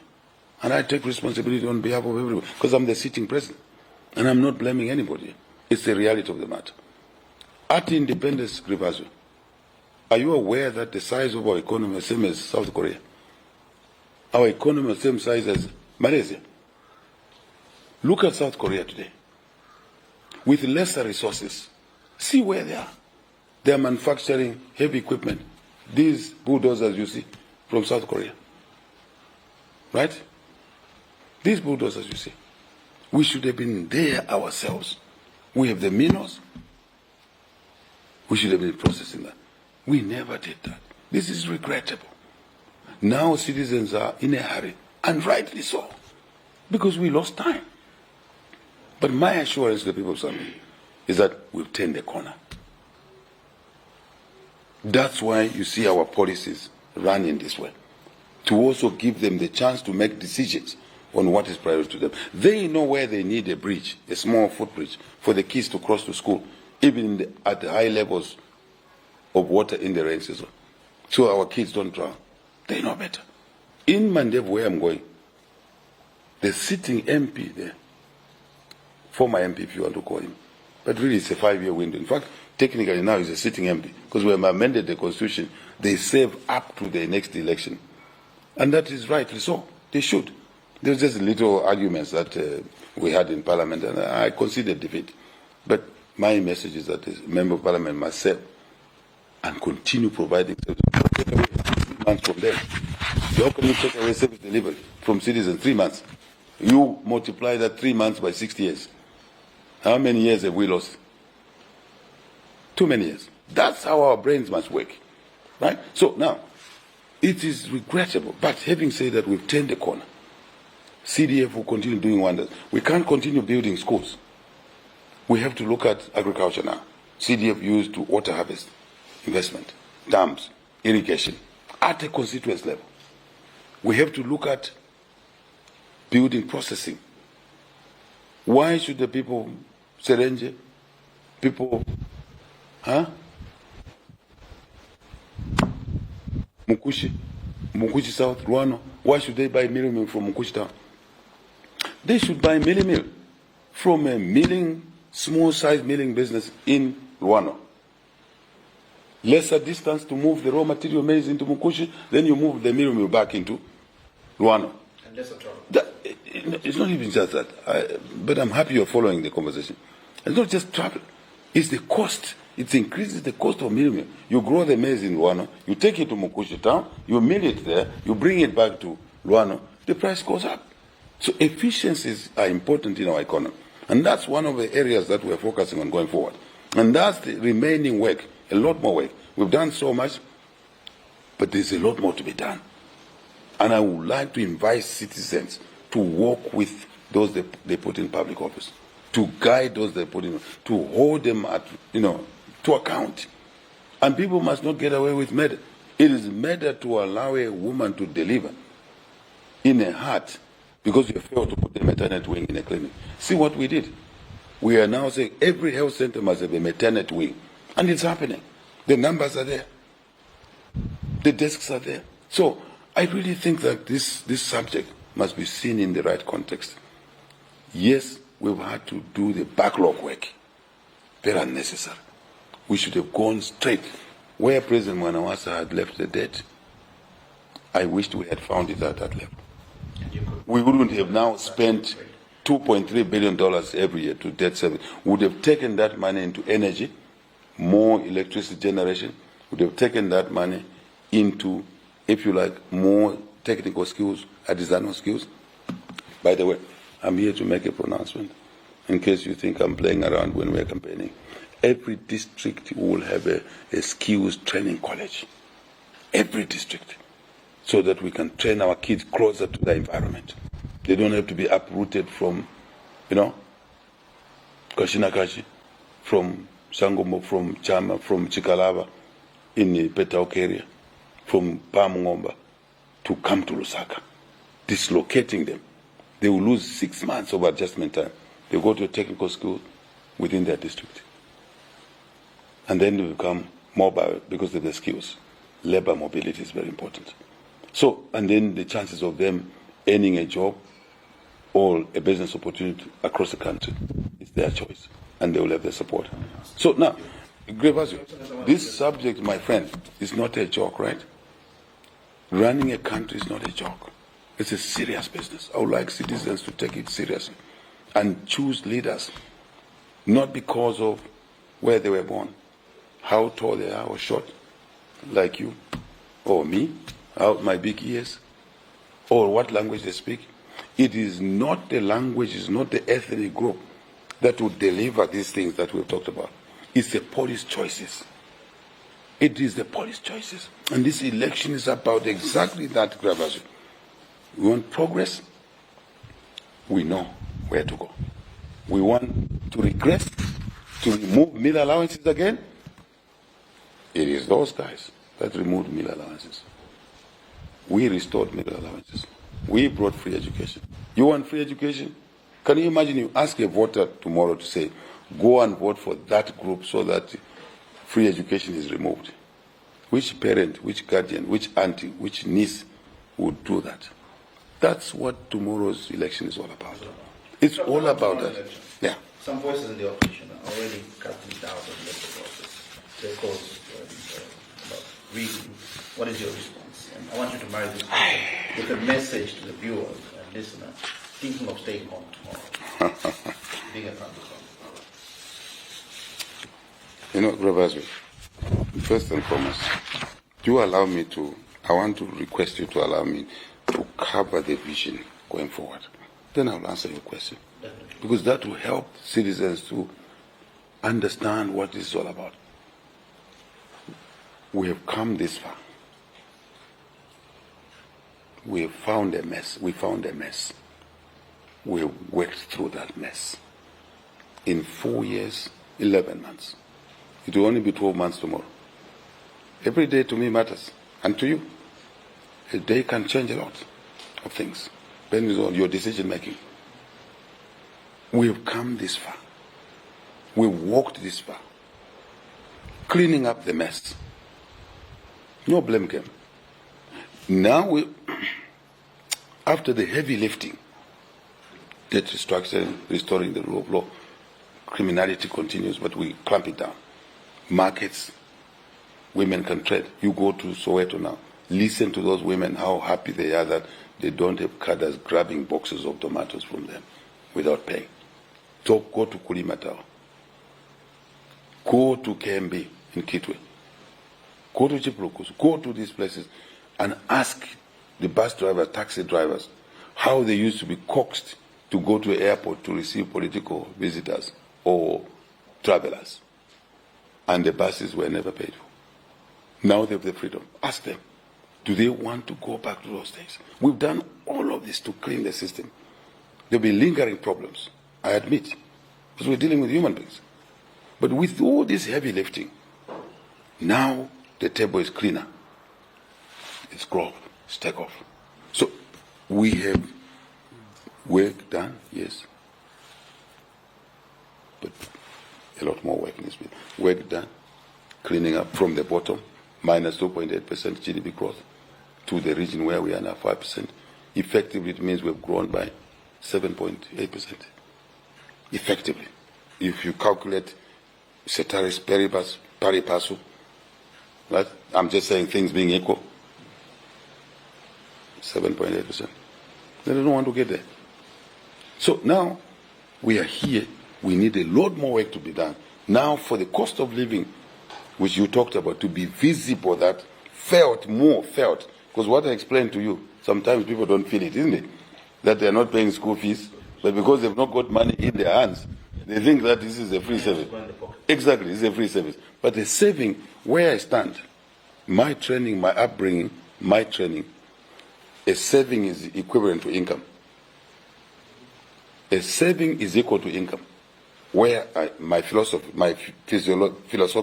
orientation, because it means money available to me. I've earned it or I've saved it. And that's why I'm always conscious. Citizens must be always conscious of consumption expenditure must be replaced with investment expenditure. So that's a philosophical, and that's why I want to see citizens. I really wish citizens can slowly start drifting away from wastage. Even if you have money in this house, ask my wife and my workers here. I go in, I find the light on. Even if I was almost leaving, going outside, I walk back and switch off the light. I'm wasting money. I save that bill, I can use that money for something else. Right, Revazio, going forward, although we've done these things, some I regret are not being felt now because they have a lag effect. But citizens can see clearly where we were in 2021 before elections. As you can see it in inflation, 24%. Now it's 6.5. As you can see the situation in the markets, in the bust of where there was blood, now there's hardly blood. Where you saw pangas as normal. People used to sharpen pangas in the tar road. Kwa, kwa, kwa, kwa. And then they jump in a van, drive in the opposite direction of the traffic, and they push you off the road. Don't forget about those issues. That stability is important. Now, with this environment which is stable, reasonably stable, let us now look at growth. And how do we expect growth? We have a vision of 10, 10, 5, 5, 3, 3, 3, 1, 1. In fact, no. It's 10, 10, 5, 3, 3, 1, 1. Now we've added another one. I'll tell you what it is. So, 10,000 megawatts of power, because we need electricity, investments, more jobs, more business opportunities. 10 million tons of maize. We're already on 5 million. We're ahead of schedule. Subject to the market, the demand, consumption for maize. We're ahead of schedule. To move from 2.5, 2.3 to 5 million is a step change. Now getting to where, plus the things I told you earlier, easy. I'm a cattleman. To raise cattle up to 100 is very difficult. But from 100 to 500 is easy. One day you will sit with me, I'll explain how you do that. And I tell people, one of the politicians will say, how come HH has more cattle now in the last 4 years? It's lack of understanding. It's total ignorance. If we have 2,000 cattle, to get to 5,000 is pretty easy. It's only 2-3 seasons. Only. You more than doubled. Because if you're breeders of 1,500 and you're winning 1,300, to get to 6,000 is pretty easy. But people don't understand these things. And then you go out and make noise and start making allegations. Just sit down and ask questions. Answers will be given to you. So, 10,000 megawatts of power. 10 million metric tons. 10 million metric tons. I'm very happy you're a good student. 10 million metric tons of maize, we're getting there. 5 million tourists. When we came in Rebazio, we found that there were only 500,000 tourists. Last year, we achieved 2.5 million because of the measures we put in. These things don't just come in. What such measures like visa? We removed the visa requirements. We did a few other things. Just about 3 things we did. And the number shot to 2.5 million. Getting to 5 million now, exponential, easy. But we have to make certain investments. And you'll be seeing them in the budget. God will, courtesy of the people of Zambia, tomorrow they vote for us. They will be seeing. And you know tourism is a big employer, and they employ basic skills. So that's 3 million tons of copper. We spend time explaining. We have not talked about cobalt. We've not talked about emerald. We've not talked about, nickel. We've not talked about gold. Just copper. 3 million tons. 3 million tons of soybeans. That's the other 3. We already have orders for 2 million tons. More jobs. More growth in the economy. $1 billion of beef. Beef compartments are coming. Disease control. You asked me that question. Disease control is coming through. So many things. Straightforward. Where I sit, I know exactly. We're getting there. 1 million tons of wheat. So we don't have to import wheat. We only consume 450,000 tons of wheat. So when we get to 1 million tons of wheat, it means we'll have to export 550,000, basically. That's what it is, 550,000 tons. And more money, more export revenue, more diversification of the economy. What you see here is the diversification of the economy. That is answered. Growth is answered. Jobs is answered. Business opportunities is answered. Then we have another million, which has come through. New 1 million. Yes, new 1 million. So it will be 10, 5, 3, 3, 1, 1, 1. The last one is sugar. When we put this vision, the sugar industry, Zambia Sugar and others, say, Mr. President, you left us out. We think we can achieve 1 million tons of sugar. And I said to the guys, I don't do things like that. Let's sit down. We sat down, brought them to State House. We worked out the current production, how we can get 1 million. I ticked the box. I said, good. So we've added another 1 million tons of sugar. We'll be one of the largest producers of sugar on the continent. All these targets. And the large export. Yes. This is how we should work. This is the first time this country is setting targets, delivery targets. Ask Secretary Cabinet Kangu. It's new for him, but he's enjoying it. He loves it. Because now his permanent secretaries can work towards a target. They don't have to report for work. Work does not mean grab as you. I've told the Secretary of Cabinet and the people that work with me, and the ministers, and the assistants to the President, that work doesn't mean going to an office at 8 hours, you knock off at 17 hours, then you say you've worked. No. It is the outcomes, it's the delivery. That's work as I know it. And that's why we're setting these targets, right? And you'll be a very happy man, Grevasio, citizen. These numbers we've given you targets give us an additional GDP growth of close to 40, 50 billion. And that's why we are confident with the growth of this economy. It sits in there. But we have left out a lot of things. You know what is called a compounding effect. When we take 10,000 megawatts of electricity, it means more investment in generation, in transmission, in distribution. More meters will be sought, more cables will be bought, more workers will be employed. We've not even taken the full account of that. This is the mentality of this government. So now you take me to election. But before we get to election, I will tell you that Zambia has turned the corner. We've turned the corner. The job is not finished yet. Right? We lower the cost of living. Back to the cost of living. Just by producing 5 million tons of maize, you see the price of maize now, the price of millet. Have you seen it coming down? Even in absolute numbers.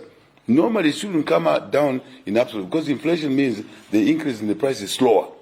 But the absolute number does not. Remember in the beginning I talked about 1, 5 years ago, it's not the same as 1.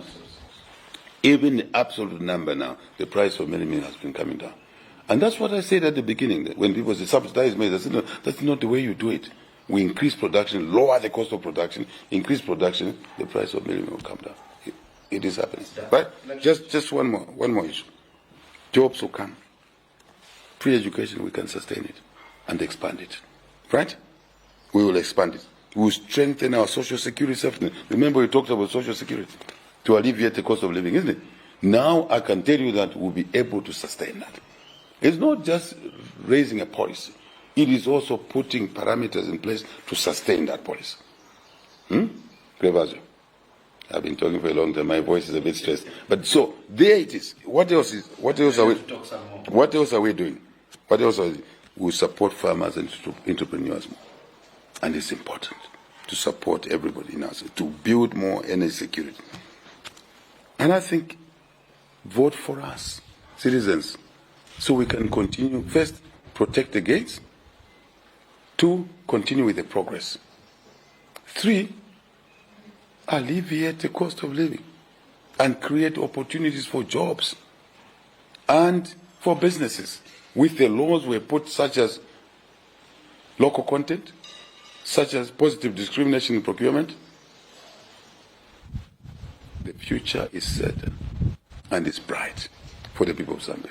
So this is why we're asking for the vote for the suit this year. UPND president, put ourselves up. You can judge us by what we've done, but we do this because we care for the people of Zambia. We love them. Inherently, we love them. We care for them. And I've told them so in the trips around the country. And that's why we've delivered some of the things we've delivered. But we know that we've come from a difficult background, 50, 60 years of decline. Now we are on the up. It is going to be better. We've come this far. Let's continue the work. Let's not disrupt, and go 3 steps backwards. Let's continue to move forward. But what we are appealing to the people of Zambia, the president cannot run the country alone, Grevasio. He needs councillors to make decisions in the council chambers about the use of CDF. You're together. We need the mayors. We need the council chairpersons. We need the members of parliament to legislate, such as on Bill 7, to increase the constituencies, which leads to an increase in the CDF, which means more money in the communities for the things that the communities consider priorities. Right? Efficiencies will come in. Anyone who abuses taxpayers' money, whether at the center or local government through CDF, you're on your own. The law will visit you. And when the law visits you, don't say no because of tribalism. No, there's no tribe. In corruption, in crime, there's no tribe. There's no ethnicity. There's no color. There's no height. You are judged as a citizen. So, I appeal to the voters. Let's protect this game. Progress. Hard work has been done. Let's continue. Let us progress even faster so we can tackle the issue of cost of living. And, and let us learn the lessons of the past.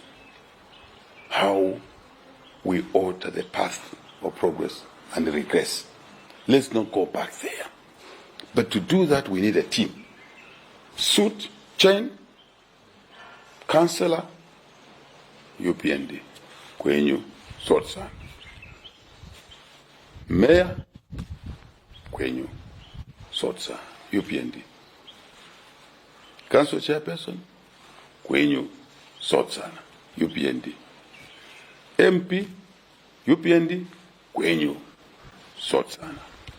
President, to finalize, to complete the team, UPND, Kwenyu, Sotsa. Then we can deliver these things. If we are disrupted with that, it becomes a problem. It means we cannot make decisions at the council level and in parliament that are required to support this 10, 10, 5, 3, 3, 1, 1, 1. It means we're slowing down the pace of job creation and also income improvement and opportunities in many areas. This is a story which is woven into one cloth. You see my shirt here. What went into this shirt is a lot of things. You see the way it is and stripes. There was cotton first grown here. There was a farmer. There was a chemical. There was a factory. There was a worker here. Not just at the factory, but at the farm gate, inside the farm. There was a transporter here, right? There was a customer here and a supplier. That is how the elections must be considered. It's a package. Some people are saying, oh, we will vote for the president but not the MPs. How will I legislate? I don't sit in parliament. How will I legislate to support these policies of 10, 10, 5, 3, 3, 1, 1, 1? This is why we're asking for a suit. And we have nothing against Gravazio with the competitors. We don't hate them. It's a competition to say. I want you to assure them. We should not kill each other. Look, free, fair elections are sure. We're a product of elections. Very difficult environment. I have heard people say democratic space is gone. Gravazio. What are we talking about? Were we there towards 2021? What was happening from 2011?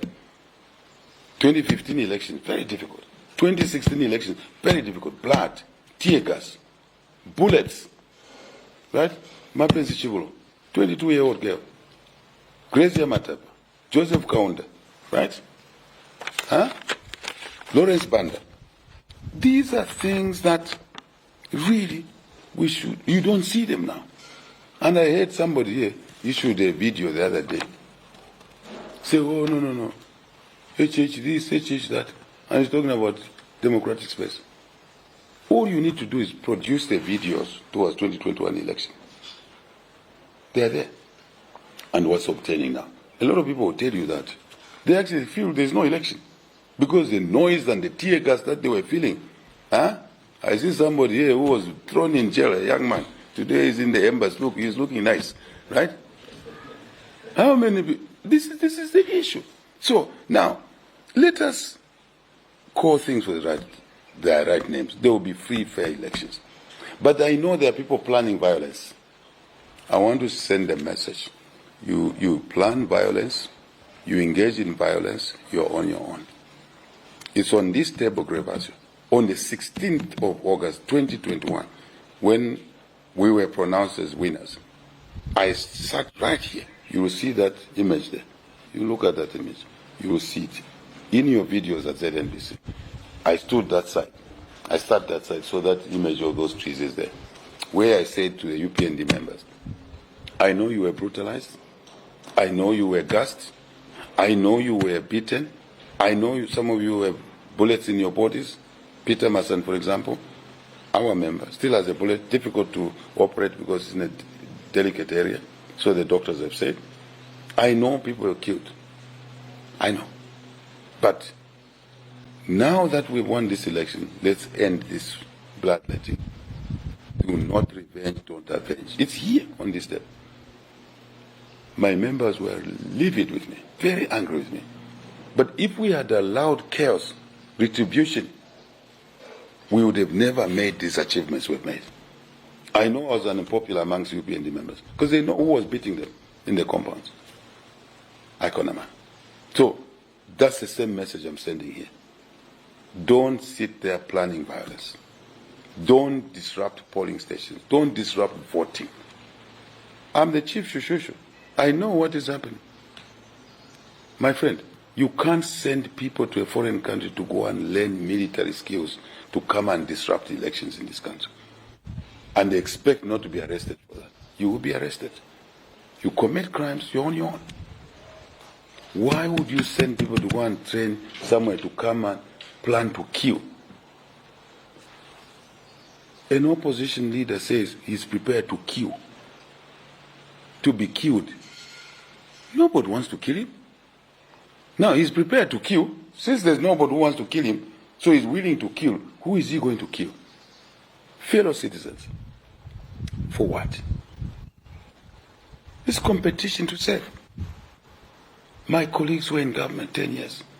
They did not introduce free education. Now they're saying they'll bring it. Why didn't they bring it when they were in government 10 years? They are promising, no, CDF. Why didn't they bring CDF from 1.6 million, which is only enough to build a 1x3 classroom block, to 40 million? Why didn't they do it? Why? If you as a citizen are supporting them, I'm just pointing you here because we're in an interview. You must reflect.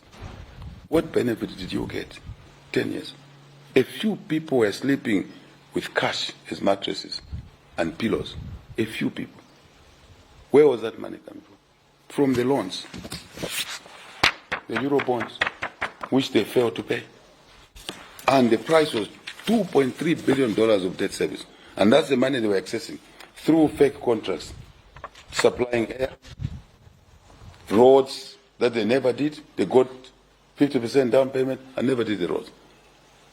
And that's the money they were using as mattresses. Is that how you run a country? No. Whose money was that? 21 million Zambians. Did they benefit from that money? No. Reflect, Zambian voters. So there will be free, fair elections. But the menu does not include violence. The menu does not include training in the military to come and disrupt and kill people. You will be arrested, and you're on your own. You'll be taken to court. If you are convicted, you go to jail. Then you want to start screaming, no, I've been victimized. No, there's no democratic space. We are assuring of free, fair elections, credible elections, but peaceful elections. I cannot sit as head of state and allow people to plan violence and fold my arms. Then I'm abrogating the constitutional responsibility that I have to protect our citizens. Because somebody will be killed. He's a Zambian. Why should I allow somebody to kill somebody? Why should the police allow that? They know that somebody is going to kill somebody and they allow it. Then they're sleeping on duty. The police will arrest anybody planning to kill other citizens because of it, of an election. And someone says, in this election, I'm willing to kill, I'm willing to die. Wemrumendo. You want to kill somebody. Even you want to kill. For what? If you want to go in office, let me remind you, in my many years in opposition, even when I felt we won elections, I never had any intentions of taking my supporters in the streets. I used to tell my media guys, Brian is one of them, that Brian, I cannot take my supporters in the streets. They are going to burn buildings and factories. What am I going to manage? Who am I going to manage that for? I never went into the streets. Records are there. Why are people planning to go in the streets? You win, you win. You lose, you lose. You try again. They must learn from it.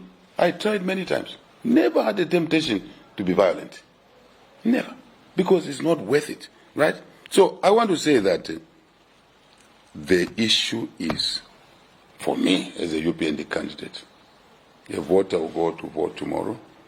You see the name of a candidate. You see the picture. You see the UPND there. You see the sign, which is the hand. Pakuboko. Sotsan. Kwenyu Sotsan. You see an empty box. You mark X or a tick. X inside the empty box or a tick. Kwenyu Sotsan. and somebody was arguing that this has been changed for UPN. No. Since 2006, look at the electoral regulations. Even a dot, you put a dot in that box, it is visible. Even a line like that is visible. It means your intentions are clear. The Chief Electoral Officer explained that. But we're encouraging our citizens to follow just a symbol. And the name, whatever level, we're voting SOTI. Because that's what it should be. I've explained why. And then put an X inside or a tick inside. It's a valid vote. And that's not me who's saying that. That's the Electoral Commission. Since 2006. Since before I entered politics. In fact, since 2001 or something like that. 2001, yes. So why should this become a debate? So I want to assure citizens, colleagues, that turn out and vote tomorrow. Don't sit at home. Krevazio, you should take the lead, you and I. We must wake up early, go to polling station, encourage citizens to vote. Your vote matters. It either damages your family or it improves the welfare of your family. There's a decision you have to make. And it's a decision that is important.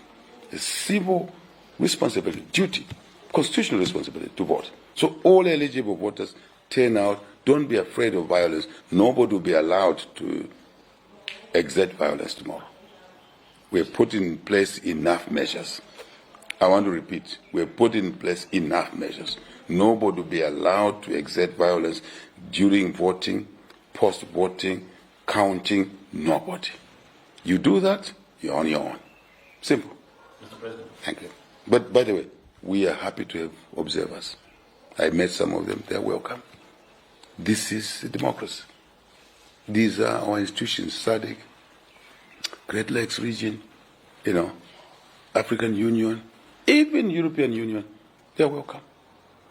And I hope we will also be observing the elections in Europe, we in Africa. Huh? It's a light moment. Thank you. Thank you so much for the time you've given us. Thank you very much. I can only wish you all the best as you go to post. Krevazio, thank you very much. I'm very grateful. My wife asked me to thank you and the other colleagues for agreeing to hold the interview here. Honestly speaking, she's a reasonable mother. She always appreciates visitors. That's the culture in this home.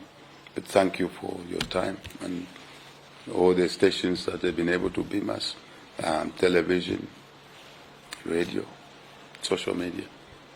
We're very, very grateful. We want to say to the people of Zambia, your country is on the move. Believe in your country. Love your country. Do something to help your country be better than what it was yesteryears. Thank you very much. Thank you, Mr. President. God bless. God We've bless. been watching a special interview coming live to you from Community House, where we're speaking with the Republican President, Mr. Hakainde Hichilema. Wherever you're watching us from, President.